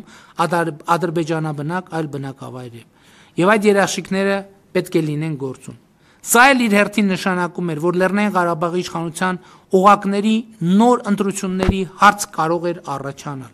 այս անգամ Ադրբեջանի պնդմամբ եւ մասնակցությամբ։ Սա էլ իր հերթին նշանակում է, որ Լեռնային Ղարաբաղի վրա միջև ընտրությունների անցկացումը, այդ նոր ընտրությունների անցկացումը ժամանակավոր կառավարման հարց կարող էր առաջանալ եւ որը կարող էր լինել այդ տրամաբանությամբ միայն հայ-ադրբեջանական։ Սրա մասին է վկայում նաև այն, որ 2016 թվականի օգոստոսի փաթեթում նաև թափանցիկ կերպով ակնարկված է, որ հետագա քննարկումներին պետք է ներգրավված լինեն Լեռնային Ղարաբաղի ներկայացուցիչները։ Կարծում ես ասում ես, բայց ինչ լավ բան է գրած։ Հետո երբ որ վերլուծում ես եւ ամբողջության մեջ ես նայում, հասկանում ես, որ դա նշանակում է Լեռնային Ղարաբաղի հայկական եւ ադրբեջանական համայնքի ներկայացուցիչները, եւ սա հասկանալի էր դառնում ՄԱԿ-ի անվտանգության խորհրդի ու գլխավոր ասամբլեայի բանաձևերի, մադրիդյան սկզբունքների, 3 սկզբունքների եւ 6 տարերի, ԵԱԿ Մինսկի խմբի համանախագահների ներկայացրած առաջարկների, ԵԱԿ Մինսկի խմբի համանախագահ եւ ՄԱԿ-ի անվտանգության խորհրդի անդամ հանդիսացող երկրների հայտարարությունների համապարփակ վերլուծությունից։ Այսինքն 26 տարի անց Լեռնային Ղարաբաղը կարող էր վերադառնալ բանակցային սեղանի շուրջ, բայց այս անգամ արդեն երկու պատվիրակությունների կազմով հայկական եւ ադրբեջանական, կամ մեկ պատվիրակության կազմով հայկական եւ ադրբեջանական։ Ահա սա էր այն բանակցային բովանդակությունը, որ ձևավորվեց 2016 թվականի ապրիլյան 4-օրյա պատերազմից հետո։ Եվ սա էր այն հեռահար նպատակը, որի համար մի շարք ուժեր Հայաստանի իշխանությունների աջակցությամբ 1998-99 թվականի Լեռնային Ղարաբաղը դուրս թողեցին բանակցային գործընթացից, որովհետև այդ process-ը, այդ տրամաբանությունը շարունակվելու դեպքում ամեն քայլի հետ ուժեղանում եւ արձանագրվում էր Լեռնային Ղարաբաղի ներկայացուցչության հայկական լինելը։ Եվ ահա այս հեռահար քայլի համար էր, որ Հայաստանի ցավոք իշխանությունների աջակցությամբ Լեռնային Ղարաբաղը դուրս մղվեց գործընթացից։ Բայց ինչպես նշեցի, 2016 թվականին հաստատված բանակցային բովանդակության հետ խնդիրներ ունեն եւ Հայաստանը եւ Ադրբեջանը։ Ընդ որում կարևոր է նաեւ հասկանալ այդ խնդիրների էությունը, որովհետեւ դրանք իրենց բովանդակության մեջ էական նորեն տարբեր էին եւ ահա թե ինչու։ Հայաստանը համարում էր, որ կորցնում է չափազանց շատ, Ադրբեջանը համարում էր, որ ստանում է չափազանց քիչ։ Չնայած Հայաստանի տեսակետից Ադրբեջանը ստանում էր էականորեն ավելի, իսկ Ադրբեջանի տեսակետից Հայաստանը տալիս էր էականորեն պակաս։ Ու սա ուզում եմ հիշեք 2016 թվականի պատերազմի 4-օրյա պատերազմի չավարտված լինելու պայմաններում։ Հայաստանի եւ Ադրբեջանի անհամաձայնությունները եւս մեկ անգամ համանախագահները փորձում են հարթել 2018 թվականի հունվարին Կրակովում, առաջարկելով, որ հայկական կողմը հենց առաջին փուլում ԵԱԿ-ին հանձնի նաեւ Քելբաջարը եւ սրա դիմաց փաստաթուղթ վերադարձվի հստակ ձևակերպում, որ Լեռնային Ղարաբաղը ստանում է միջանկյալ կարգավիճակ 2011 թվականի իմաստով։ Ընդ որում ես դրվագին եմ ուզում անդրադառնալ, այս փուլում արդեն միջանկյալ կարգավիճակ հասկացությունը երրորդ փաստաթղթով արդեն լրիվ ուրիշ իմաստ էր ստացել։ Այսինքն դա կանվանվեր միջանկյալ կարգավիճակ, չէր անվանվի միջանկյալ կարգավիճակ։ Ինչ է դա նշանակում, կորոշվեր ՄԱԿ-ի անվտանգության խորհրդի որոշմամբ արդեն իսկ իմ կողմից հիշատակված սկզբունքների եւ բովանդակության տրամաբարությամբ։ Բայց միևնույն է 2018 թվականի հունվարին Կրակովում չի ստացվում համաձայնության հասնել, սա ադրբեջանական կողմի համար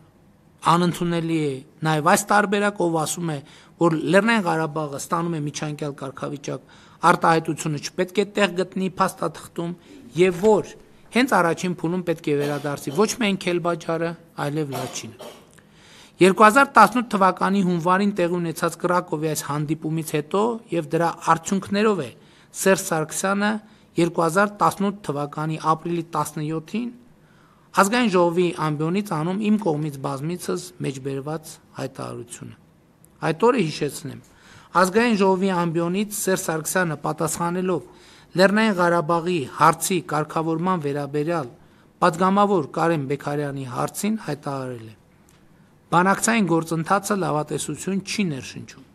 բայց ավելի հստակ ասած, այդ բանակցային գործընթացը ուղղակի կանգնած է։ Կանգնած է, որովհետև այդ բանակցությունների արդյունքից Ադրբեջանի ղեկավարության ակնկալիքները անիրատեսական են, անընդունելի մեզ համար։ Նույն նիստում պատասխանելով պատգամավոր Սամվել Նիկոյանի հարցին Սերժ Սարգսյանը հայտարարել է. Ապրիլյան պատերազմը եւ անակնկալ էր, եւ անակնկալ չէր այն առումով, որ շատ դեպքերում մարդիկ գրեթե համոզված են ինչ որ բանում, բայց ներսում հույս են փայփայում, որ հակառակորդը կամ գործընկերը կղեկավարվի առողջ տրամաբանությամբ եւ չի գնա քայլերի, որոնք վնասական են երկու կողմի համար։ Այս առումով մենք դաս առաջին պետք է համարենք այն, որ այլևս գոնե շատ տևական ժամանակ երբեք մենք չպետք է հույս փայփայենք, որ Ադրբեջանի ղեկավարությունը թողնելու է իր ուխտադրուժ մոտեցումները, թողնելու է իր ցանկությունը ուժով լուծելու Լեռնային Ղարաբաղի հիմնախնդիրը։ Մեջբերման ավարտ։ Նաև հիշեցնեմ, որ այս հայտարարություններն անելուց 5 օր անց Սերժ Սարգսյանը հրաժարական տվեց ժողովրդական հեղափոխության ճնշման ներքո։ Բայց Լեռնային Ղարաբաղի հարցում այդ պահին արկա բովանդակությունն ամբողջացնելու համար ասեմ,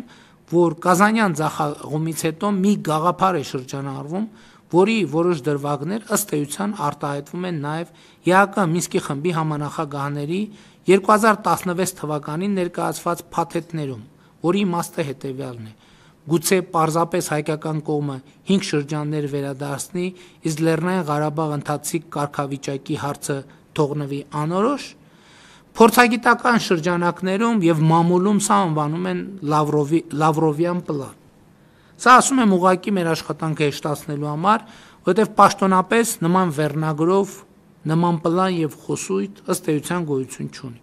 Բայց եթե ուշադիր էիք 2016 թվականների առաջարկները ավել կամ պակաս նմանություններ ունեին այս գաղափարի հետ։ Ինչպես արդեն նշեցի, այս գաղափարի առանձնահատկությունն այն էր, որ Լեռնային Ղարաբաղի ընթացիկ կարգավիճակը թողնվում է անորոշ, վերջնական կարգավիճակի անորոշություններին, որոնք սահմանված էին մադրիդյան սկզբունքներին, ի հավելումը։ Ինչ դա կարող էր նշանակել, ոչ ոք վստահ չի կարող ասել, բայց կարծում եմ դրա մասին կարելի է պատկերացում կազմել 2020 թվականի հոկտեմբերի 19-ի բանակցությունների բովանդակությամբ Շուշիի ադրբեջանցի փախստականների վերադարձի եւ այլ գաղափարների մասին։ Իմիջիայլոց 2020 թվականի նոյեմբերի 9-ի Եռակոմ հայտարարության իրականացման որակը եւ պատմությունը նույնպես որոշակի պատկերացում տալիս են, թե գործնականում ինչ կունենայինք այս համաձայնությունների ճանապարհով գնալու դեպքում։ Հարգելի գործընկերներ, սիրելի ժողովուրդ, Ետ մադրիդյան բանակցային բովանդակությունը հասկանալու համար շատ կարևոր է մի նրբություն հաշվի առնել։ Բանակցային փաստաթղթերում ըստ էության երբեք չի կոնկրետացվել Լաչինի միջանցքի լայնությունը եւ օգտագործման իրավական նրբությունները։ Այդ հարցերը թողնելով հետագա բանակցություններում բացառություն է Կազանյան թուղթը, որտեղ ասվում է, որ միջանցքը մնում է Լեռնային Ղարաբաղի իշխանությունների վերահսկողության ներքո, բայց լայնության եւ այլ մանրամասների մասին ոչինչ չի ասվում։ Սա կարևոր է նաեւ հետահայաց որոշ իրադարձություններ պատկերացնելու տրամաբանության մեջ։ Բայց կարևոր է արձանագրել, եւ սա մի փաստ է, որը նույնպես մեզանում խորությամբ լուսաբանված եւ ընկալված չէ, որ այդ նույն մադրիդյան սկզբունքներում ընդգծվում է նաեւ Ադրբեջանի ուղիղ եւ անարգել ցամաքային կապը Նախիջևանի հետ։ Սա կարևոր նրբություն է, որը բացատրում է նաեւ հետագայում տեղի ունեցած մի շարք իրադարձություններ։ Մինչ 2018 թվականի մայիսից հետո տեղի ունեցած իրադարձություններին անդրադառնալը կարծում եմ էական է պատասխանել եւս մեկ հարցի, նորից անդրադառնալ այդ հարցի։ Իսկ ինչու Ադրբեջանը մտավ Կազանյան գործընթացի մեջ։ Մադրիդյան սկզբունքներից հետո առարկայորեն քննարկելու Լեռնային Ղարաբաղի միջանկյալ կարգավիճակը, որն ինչպես տեսանք, իսկապես կարող էր ընդունելի լինել հայկական կողմի համար։ Իմ համոզմունքը եւ վերլուծությունը հետեւյալն է. դա արեց, որպեսզի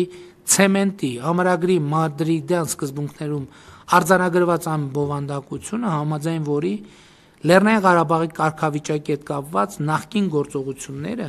1989 թվականի դեկտեմբերի 1-ի հայկական ԽՍՀ Գերագույն խորհրդի եւ Լղիմ ազգային խորհրդի համատեղ որոշումը Հայաստանի եւ Լեռնային Ղարաբաղի վերամիավորման մասին եւ 1991 թվականի դեկտեմբերի 10-ին Լեռնային Ղարաբաղում տեղի ունեցած անկախության հանրակրվեի արդյունքները դիվանագիտական, քաղաքական եւ միջազգային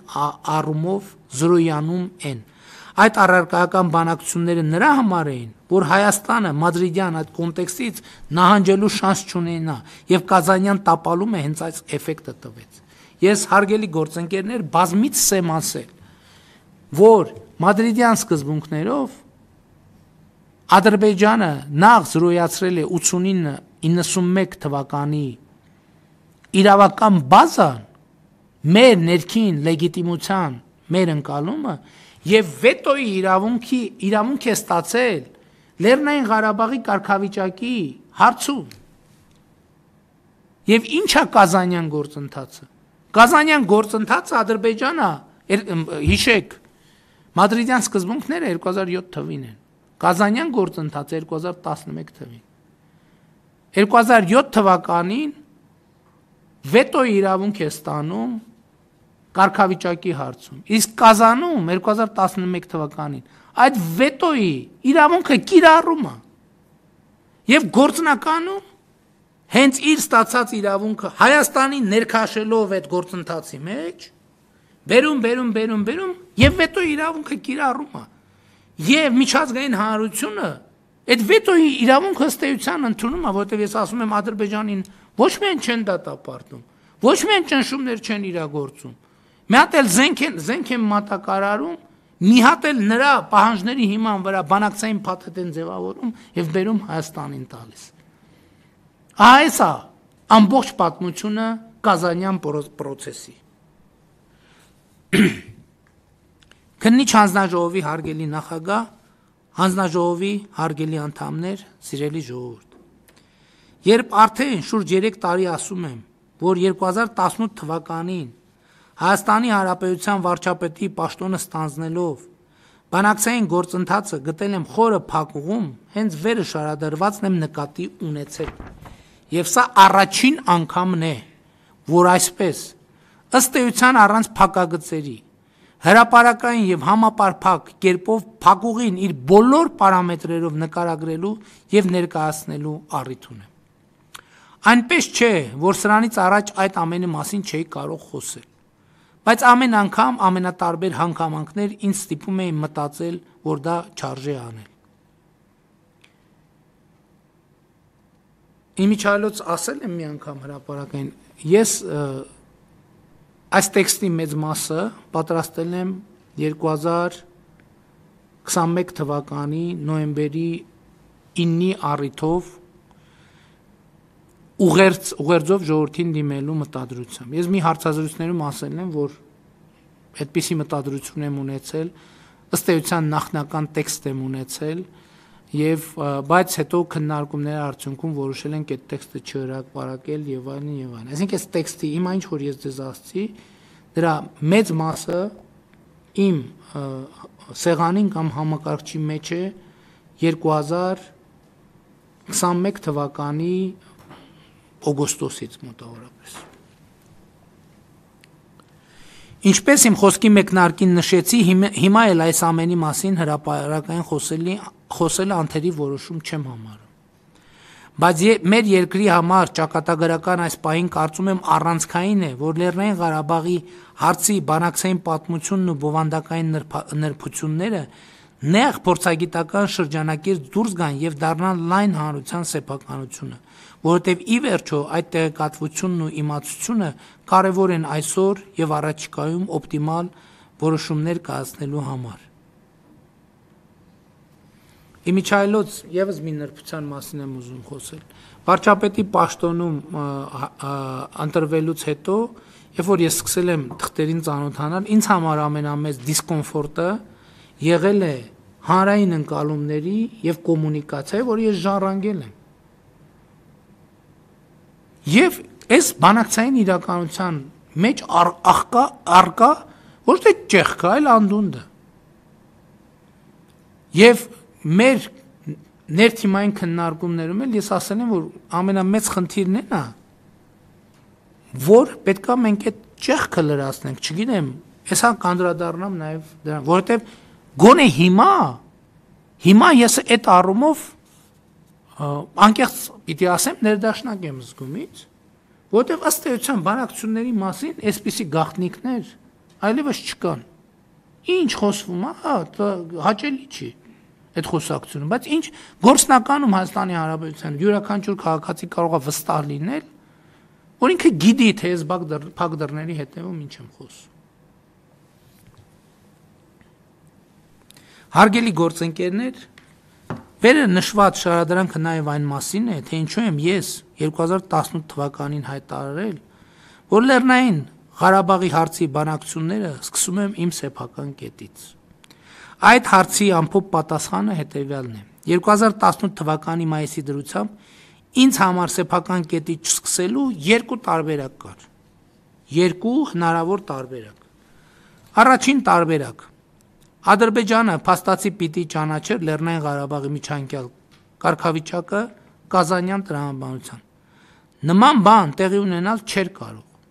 որովհետև ինչու պիտի Ադրբեջանը ընդուներ մի բան, որ դեռ 7 տարի առաջ մերժել էր եւ դրա մերժումը ապավելու համար սկսել ու չեր ավարտել ապրիլյան քառօրյա պատերազմը։ Տարբերակ երկու։ Ես պետք է ոչ միայն Լեռնային Ղարաբաղը ճանաչեի Ադրբեջանի մաս, այլև պիտի համաձայնեի ոչ միայն Լեռնային Ղարաբաղի եւ Հայաստանի շուրջ հաստատված ստատուս քվոյի, այլև հենց բուն Լեռնային Ղարաբաղում ներսում արկա ստատուս քվոյի ապամոնտաժմանը։ Նման բան նաև այսօրվա տեսակետից անհնար է պատկերացնել։ Այսինքն այսօր էլ անհնար է պատկերացնել, որ այն ժամանակ դա հնարավոր էր անել, ոչ թե հնարավոր էր, որ ուզում էինք անեինք, բայց չենք կարողանում։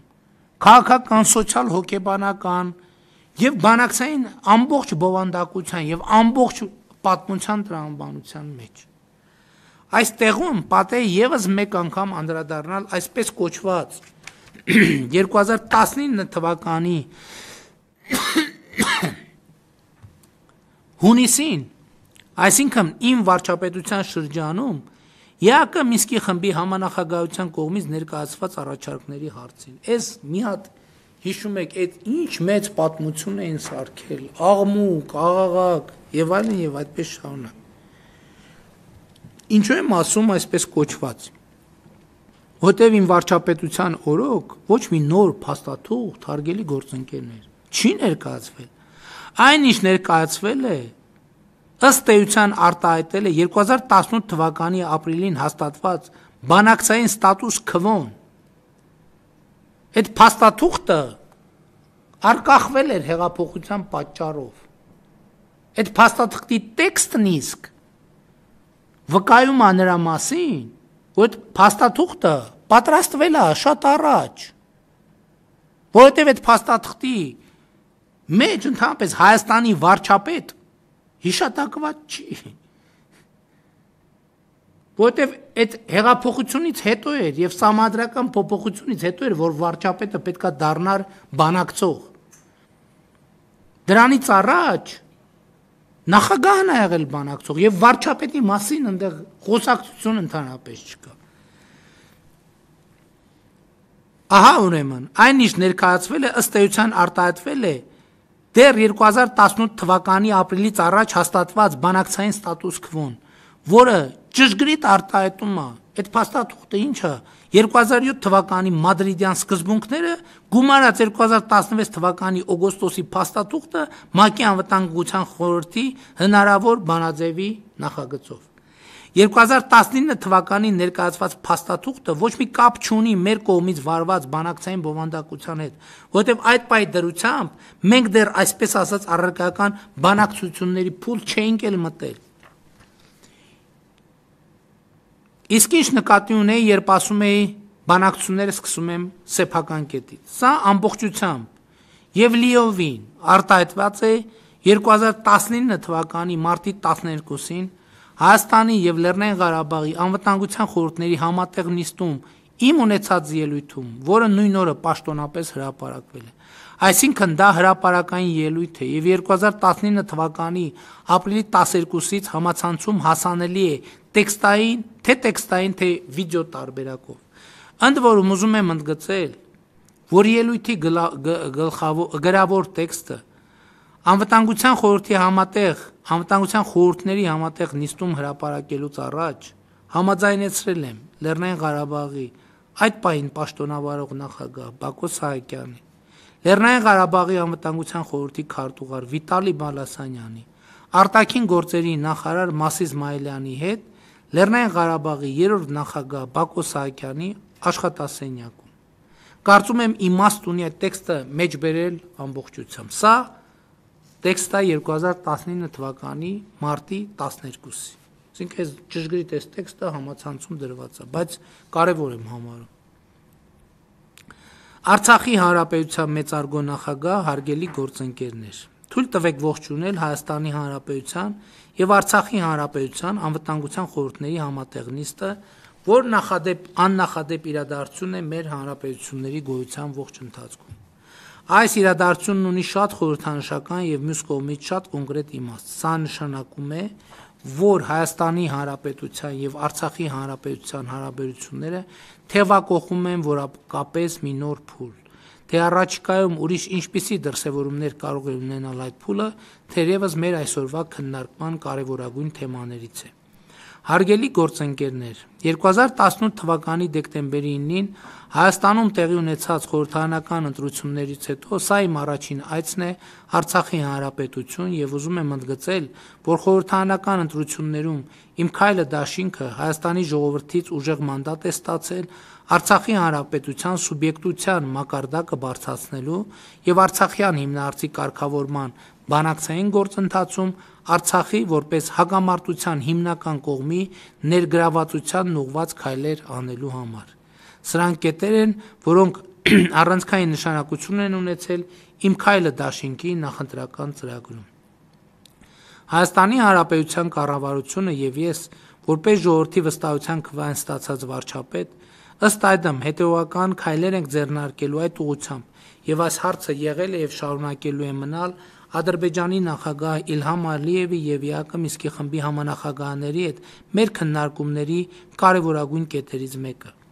Հարկ եմ համարում ընդգծել, որ Արցախի ներգրավվածությունը բանակցային գործընթացում մեզ համար կմահաճույք չէ, ոչ էլ առավել ևս նախապայման, այլ պարզ արձանագրում այն բանի, որ Լեռնային Ղարաբաղի կարգավորման հարցում առանցքային նշանակություն ունի Արցախի ներգրավվածությունը։ Այս դիրքորոշումն արտահայտում է մեր հարգանքը ոչ միայն Արցախի ժողովրդի եւ նրա իրավունքների, այլև բանակցային գործընթացի մասնակից մեր բոլոր գործընկերների նկատմամբ, որովհետեւ մենք իրապես շահագրգիռ ենք եւ ուզում ենք հասնել հարցի բացառապես խաղաղ կարգավորմանը եւ հավատում ենք բանակցային գործընթացին, որի արդյունավետությունը մեզ համար կարևորագույն առաջնահերթություն է։ Իսկ բանակցային գործընթացի արդյունավետության առումով այս հարցը, ինչպես նշեցի, առանցքային նշանակություն ունի։ Բանակցությունների միջև այժմ հայտնի շրջանակը ըստ էության ներառում է շահագրգիռ բոլոր կողմերին, բացի մեկից։ Այդ բանակցություններում ներառված է Ադրբեջանը իդեմս նախագահ Ալիևի։ Վերջինս ի դեպ ներկայացնում է նաև, ինչպես ինքն է ասում, Լեռնային Ղարաբաղի ադրբեջանական համայնքը, որովհետև այդ համայնքի ներկայացուցիչները հանդիսանալով Ադրբեջանի քաղաքացի մասնակցել են Ադրբեջանի նախագահական ընտրություններին եւ հետեւաբար Ադրբեջանի նախագահին տվել են նաև իրենց ներկայացնելու լիազորություն, հետեւաբար բանակցային սեղանի շուրջ Ադրբեջանի նախագահի ներկայությունն ապահովում է նաև ժամանակին Ղարաբաղում ապրած ադրբեջանցիների ներկայությունը։ Այդ բանակցություններում ներկայացված է նաև Հայաստանի Հանրապետությունը իդեմս երկրի վարչապետի, որը տվյալ դեպքում հանդես է գալիս որպես Հայաստանի Հանրապետության ժողովրդի կողմից ընտրված ներկայացուցիչ։ Հետևաբար Հայաստանի ժողովուրդը նույնպես ներկայացված է բանակցային գործընթացում։ Իդեմս ԵԱՀԿ Մինսկի խմբի համանախագահության բանակցային գործընթացում ներկայացված է նաև միջազգային հանրությունը։ Այս ամենը իհարկե լավ է ու չափազանց կարևոր, եւ մենք բացր ենք գնահատում այն ջանքերը, որ ԵԱՀԿ Մինսկի խմբի համանախագահող երկրները ներդրել են եւ ներդրում են կարգավորման գործընթացում։ Բայց գլխավոր հարցը հետեւյալն է. իսկ բանակցային գործընթացում ով է ներկայացնում Արցախին ժողովրդին կամ ինչպես որոշ դեպքերում ասվում է Ղարաբաղի հայությանը։ Խնդիրն այն է, որ բանակցային գործընթացում այսօր Արցախի ժողովրդի ներկայացնելու լիազորություն, լեգիտիմություն ունեցող որևէ ներկայացուցիչ չկա, որովհետև բանակցային սեղանի շուրջ ներկաց չէ Արցախի ժողովրդի կամ ինչպես մեր որոշ գործընկերներ գերադասում են ասել, Ղարաբաղի հայության քվեն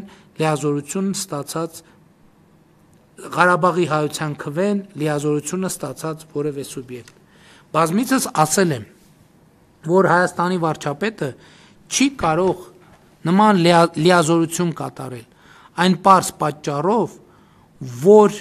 Արցախի ժողովուրդը Հայաստանի ընտրություններին չի մասնակցում, չի քվեարկում եւ ուրեմն Հայաստանի վարչապետը չի մտնում Արցախի ժողովրդին ներկայացնելու լիազորություն ունեցող անձանց շրջանակի մեջ։ Եվ սա ոչ թե կմահաճույքի, նախապայմանի, այլ սովորական լեգիտիմության հարց է։ Իսկ լեգիտիմությունը ժամանակակից հարաբերությունների առանցքային գործոն է ոչ միայն ներքաղաքական, այլև միջպետական եւ միջազգային հարաբերություններում։ Իդեպ անհեթեթ են բոլոր այն մեկնաբանությունները, թե Հայաստանի Հանրապետությունը կամ վարչապետը այս դիրքորոշմամբ իրենց ուսերից թոթափում են պատասխանատվությունը եւ այն դնում են Արցախի իշխանության կամ ժողովրդի վրա։ Որևէ շահարկման տեղ չթողնելու համար հարկ եմ համարում ընդգծել Հայաստանի Հանրապետությունը եղել է, կա եւ կմնա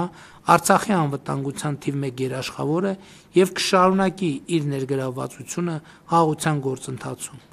Հաջորդ կարևորագույն հարցը, որին անհրաժեշտ է պատասխանել, հետեւյալն է. իսկ Հայաստանի կառավարությունը ընդունում է արդյոք ԵԱՀԿ Մինսկի խմբի համանախագահների կողմից առաջ քաշվող 3 սկզբունքները եւ 6 տարրերը որպես բանակցային գործընթացի հիմք։ Սա իսկապես կարևորագույն հարց է, բայց այս հարցին ի պատասխան մենք կարիք ունենք կարևոր պարզաբանումների։ Իսկ ինչ կարող են նշանակել այդ սկզբունքները գործնականում եւ ումն է դրանք մեկնաբանելու իրավունքը։ Սա կարևոր է, որովհետեւ այն, ինչպես այդ սկզբունքները մեկնաբանում է Ադրբեջանը, մեզ համար անընդունելի է։ Մենք իհարկե կարող ենք հանդես գալ այդ սկզբունքների սեփական մեկնաբանությամբ, բայց դա անիմաստ է, որովհետև մեր նպատակը ոչ թե լեզվակռիվն է, այլ արդյունավետ բանակցային գործընթացը։ Եվ հետևաբար բանակցային գործընթացի հիմք պետք է դառնան տրընթերցումների տեղիք չտվող արձանագրումները։ Բայց համանախագահների կողմից առաջարկված սկզբունքները, տարրերը, ինչպես արդեն նշեցի, վերջին 10 տարիներին ամենատարբեր եւ ամենատարածական մեկնաբանությունների տեղիք են տվել եւ հետեւաբար առաջիկա բանակցային գործընթացի կարևորագույն նպատակը պետք է լինի այսպես ասած հիմնական հասկացությունների 3 սկզբունքների եւ 6 տարերի պարզաբանումը եւ մենք պատրաստ ենք նաեւ այսպիսի խոսակցության հաջորդ կարևորագույն խնդիրը ժողովուրդներին խաղաղության նախապատրաստելն է Հարկ եմ համարում ընդգծել, որ ժողովուրդներին խաղաղության նախապատրաստելը չի կարող լինել բանակցություններում ներգրավված կառավարություններից որևէ մեկի առանձին խնդիր եւ դա համատեղ աշխատանք է։ Նկատի ունեմ, օրինակ, ադրբեջանական հանրությանը խաղաղության նախապատրաստելը ոչ միայն Ադրբեջանի, այլև Հայաստանի իշխանությունների մասնակցությամբ պետք է տեղի ունենա։ Հենց այս գիտակցումն էր, որին ստիպեց 2018 թվականի աշնանը Հայաստանի ազգային ժողովի ամբիոնից հանդես գալ մեր իրականության համար ըստ էության աննախադեպ մի հայտարարությամբ, ասելով, որ Ղարաբաղի հարցի որևէ լուծում պետք է ընդունելի լինի Հայաստանի ժողովրդի համար, Հայաստանի ժողովրդի, Արցախի ժողովրդի եւ Ադրբեջանի ժողովրդի համար։ Սա իմ ներդրումն էր ոչ միայն Հայաստանի ու Արցախի, այլև Ադրբեջանի ժողովրդին խաղաղության նախապատրաստելու գործում։ Ցավոք, Ադրբեջանի նախագահի կողմից մենք համարժեք հայտարարություններ, քայլեր չենք տեսնում։ Չնայած սրա, պատրաստ եմ շարունակել եղխոսությունը ոչ միայն Ադրբեջանի նախագահի, այլև Ադրբեջանի ժողովրդի հետ, որովհետև համոզված եմ, Ադրբեջանի ժողովուրդը խաղաղասեր է նույնքան, որքան Հայաստանի ժողովուրդը, որքան Արցախի ժողովուրդը։ Սա է ելույթը, եւ պիտի անկեղծ ասեմ, որ այսօրվա հերավորությունից էլ այդ ելույթը եւ դիրքավորումը համարում եմ adekvat եւ հայկական շահերից բխող բայց վերը նկարագրված ամբողջ իրադարձությունների եւ փաստարկների ֆոնին սա կարեւոր է որտեղ այն ժամանակ երբ որ այս ելույթը հնչում էր որ մարդիկ չգիտեին այս ամեն ինչի մասին եւ ինչքանով էր իրատեսական իսկ ինչքանով է իրատեսական այդպես առաջ գնալու տարբերակը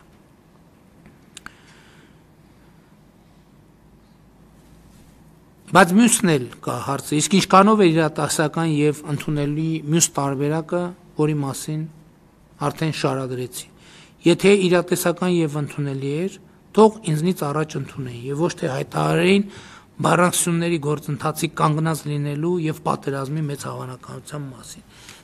Այս էլ մի հատ ուրիշ պատմություն է, հարգելի գործընկերներ։ Հատկապես 2020 թվականից հետո իհարկե էլի պիտի կրկնեմ, բայց չկարծում եմ այս ֆորմատով այդ կրկնությունը չի խանգարում։ Պատերազմից հետո եւ միջև վերջին շրջանը մեր ընդդիմադիր գործընկերները ասում են, այս սենց պետք է լիներ, սենց պետք է լիներ, այննենց պետք է լիներ, այննենց պետք է լիներ, այս սենց պետք է լիներ, այննենց պետք է լիներ։ Է թող լիներ։ Բայց ով էր ում ձեռքից, թող լիներ, ով էր ում ձեռքից բռնել։ Բայց եմ ասում, բա 2018 թվականի ապրիլի 17-ին Սերժ Սարգսյանը չգար ասեր լավատեսություն չի ներշնչում բանակցային գործում թող գար ասեր ժողովուրդ ջան էսա ընտրվում են վարչապետ եւ այս սենց անելու կամ մանրամասներ չեմ կարողանալու բայց ես կարծում եմ որ մենք գնում ենք շատ թե քիչ ընդունելի մի լուծման եւ ահա նաեւ դա է պատճառը այդ պատերազմից հետո է չէ ասում այ Ղարաբաղն էր պատճառը որ էսի հեճուկս իմ խոստման ուզում էի վարչապետ դառնայի բայց ժամանակ ծավալվում էր բողոքի ալիք այն ժամանակ ասեք ժողովուրդ ջան հարգելիներս եկել հասել եմ վերջին մի քիչ է մնացել դրա համար եմ մենակ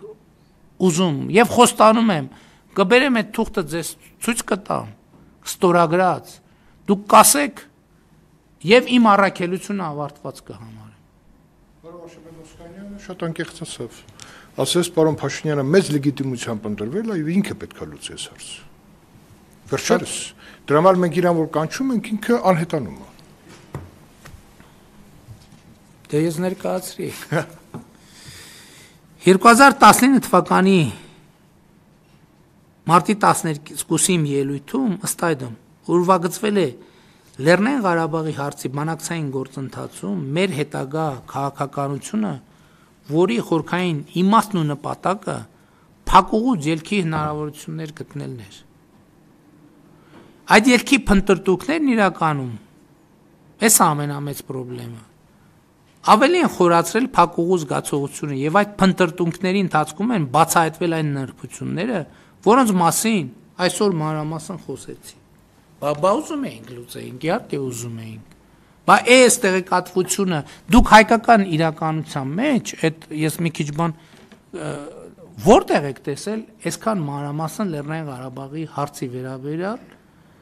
որևէ նյութ։ Բա որտե՞ց է այս նյութը հայտնվել։ Նյութը հայտնվել է Լեռնային Ղարաբաղի այդ ձեր ասածը հասկանալու արդյունքում, որ պետքա ինչ որ բան անել, պետքա գտնել։ Բայց քանի գնացել ենք այդ process-ի հետևից, հասկացել ենք բոլորովին ուրիշ բան։ Չեմ ասի, ինչ ենք հասկացել։ Կարող է դրմփակ ռեժիմի մասին։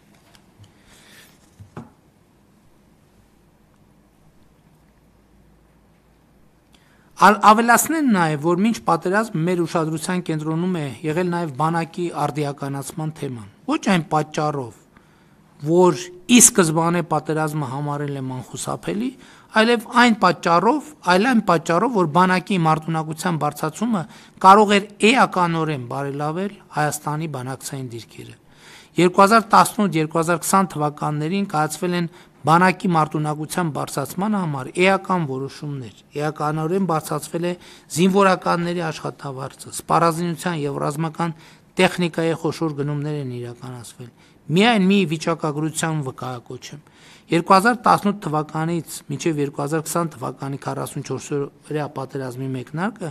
այսինքն 2 տարի 4 ամսում, Հայաստանի կառավարությունը սպառազինության եւ ռազմական տեխնիկայի ձեռքբերման համար ծախսել է շուրջ 608 միլիարդ դրամ։ Համեմատության համար ասեմ,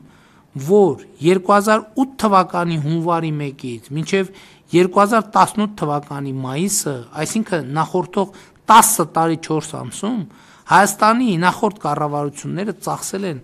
այդ նպատակի համար 354 միլիարդ դրամ։ Այսինքն մենք 2 տարում իրականացրել ենք 10 տարվա ձեռքբերումների գրեթե կրկնակի ձեռքբերումներ։ Եվ ելի ուզում եմ հստակ արձանագրել, որ բացառված է, որևէ մեկը չի կարող ասել, որ 2018 թվականից հետո ին վարչապետի պաշտոնը ստանձնելուց հետո բանակում որևէ բան չի արվել այն պատճառով, որ կառավարությունը ասել է փող չկա։ Այդպիսի բան ուղղակի լինել չի կարող։ Դա հաստատել է նաև գլխավոր շտաբի պետը, որին Եվ տեսեք, էլի եմ ասում։ Հիմա ես համոզված եմ հարցոպատասխանի ռեժիմում կանդրադառնանք այդ հարցին, օրինակ սու 30 SM-ների ձեռքբերումները, չէ՞։ Դա ամենամեծ ապացույցն է դրա, որ ես ասել եմ, հարգելի գործընկերներ, ինչ պետք է բանակին, մենք դա կապահովենք։ Եվ ձեր խնդիրը չի թե ոնց մենք դա կապահովենք, մենք դա կապահովենք։ Քննիչ հանձնաժողովի հարգելի նախագահ, հանձնաժողովի հարգելի անդամներ,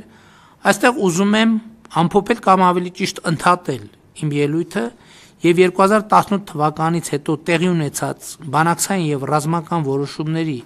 եւ գործողությունների պատերազմի մեկնարկին եւ ընթացքին անդրադառնալ ձեր հարցերին ի պատասխան, որովհետեւ համոզված եմ, որ այդ ժանրում ավելի լավ կբացահայտվեն հանրության հետաքրքրող մանրամասները։ Դուք պարոն Քոչարյան, ասցիք ես հույս ունեմ, որ կկիսեմ ես ամբողջ տեղեկատվությունը, դա հնարավոր չի կիսել։ Դրա համար, քանի որ շատ բազմադրվակ է, հազարավոր հարցեր կան, եւ ես կարող եմ կռահել, բայց վստահ չեմ, թե քննիչ հանձնաժողովին հատկապես որ հարցերն են հետաքրքրելու, դրա համար ես առաջարկում եմ, որ այդ հատվածներին կամ մնացած ամեն ինչին, ինչ որ չմտավ այստեղ, կամ ես չեմ ներառել հարց ու պատասխանի ռեժիմով։ Իհարկե այն մանրամասները, որոնք կլինեն, ես նկատի ունեմ հրապարակային քննարկենք, այն մանրամասները, որոնք կլինեն հրապարակային քննարկման ենթակա։ Եթե կլինեն նրբություններ, որոնց հրապարակային անդրադառնալը նպատակահարմար չեմ համարի, այդ տեղեկությունները քննիչ հանձնաժողովի կներկայացնեմ դռնփակ գաղտնի ռեժիմով։ Թույր ըմբռնման տեղի չտալու համար կրկին պարզաբանեմ, որպեսզի նաև հանրության համար պարզ լինի դիրքորոշումս։ Քննիչ հանձնաժողովի բոլոր հարցերին կպատասխանեմ հրապարակային, բայց ենթադրում եմ, որ կլինեն հարցեր, որոնց հրապարակային պատասխաններին ավելացնելու բան կունենան, որոնք կլինեն գաղտնի, բայց այդ հավելումը բնականաբար կհամարեմ հրապարակման ոչ ենթակա եւ լրացումները կխնդրեմ հնարավորություն տալ իրականացնել դրամփակ ռեժիմով։ Որպես ամփոփում ասեմ միայն հետևյալը, որ այն քաղաքականությունը, որ Լեռնային Ղարաբաղի հարցում եւ Ադրբեջանի հետ հարաբերությունների կարգավորման համատեքստում Հայաստանի կառավարությունը իրականացնում է այսօր, հենված են հենց Լեռնային Ղարաբաղի հարցի բանակցային ոչ գործընթացի վերլուծության, այդ վերլուծության արդյունքում ձեռք բերված իմացության ու գիտելիքի վրա։ Շնորհակալություն։ Շնորհակալություն, պարոն վարչապետ։ Այս պահին ես առաջարկում եմ մեր գործընկերներին ընդմիջենք մեր այսօրվա նիստը եւ շարունակենք, ինչպես պայմանավորել ենք պարոն վարչապետի հետ, հունիսի 27-ին նույն ժամին եւ այն ռեժիմով, ինչ որ առաջարկեց պարոն Փաշինյանը, այսինքն հարցերը կլինեն անսահմանափակ, չնայած դրան մեր ընդդիմադիր գործընկերները իրենց հայտարարությամբ չեն հավատում, բայց մենք այդ փորձ ունենք հարցերի սահմանափակումներ չդնելով ստանալ պատասխաններ, որոնք մեր վերջնական եզրակացության մեջ կտան պատասխան։ Ինչու էսպես եղավ։ Պարոն վարչապետը ներկայացրեց ծավալուն մի զեկույց, որը խնդրեմ փոխանցվի աշխատակազմի կողմից կառավարության քննիչ հանձնաժողովին, որովհետեւ դա մենք ներառենք մեր նաև փաթեթի մեջ վերջնական զեկույցի, նաև օգտվելով այդ հնարավորությունից պատրաստենք այն հարցաշարը միասին, նաև այսօրվա ելույթից ելնելով բազմաթիվ հարցեր առաջացան, որը մենք կներառենք մեր հարց ու պատասխանի ռեժիմում, ստանալով այդ հարցերի պատասխանը նաև հանրային, բաց քննարկման միջավայրում, իսկ եթե անհնարին լինի, բնականաբար մենք փակ ռեժիմով կշարունակենք մեր աշխատանքը հարց ու պատասխանի ռեժիմում։ Նորից ուզում եմ շեշտեմ, պարոն վարչապետ, որ հայտարարության մեջ այսպիսի մի կետ կա, ինչպես նաև նախկինում քննիչ հանձնաժողովի նիստերին պատգամավորների կողմից հարցեր տալու ծավալների սահմանափակումների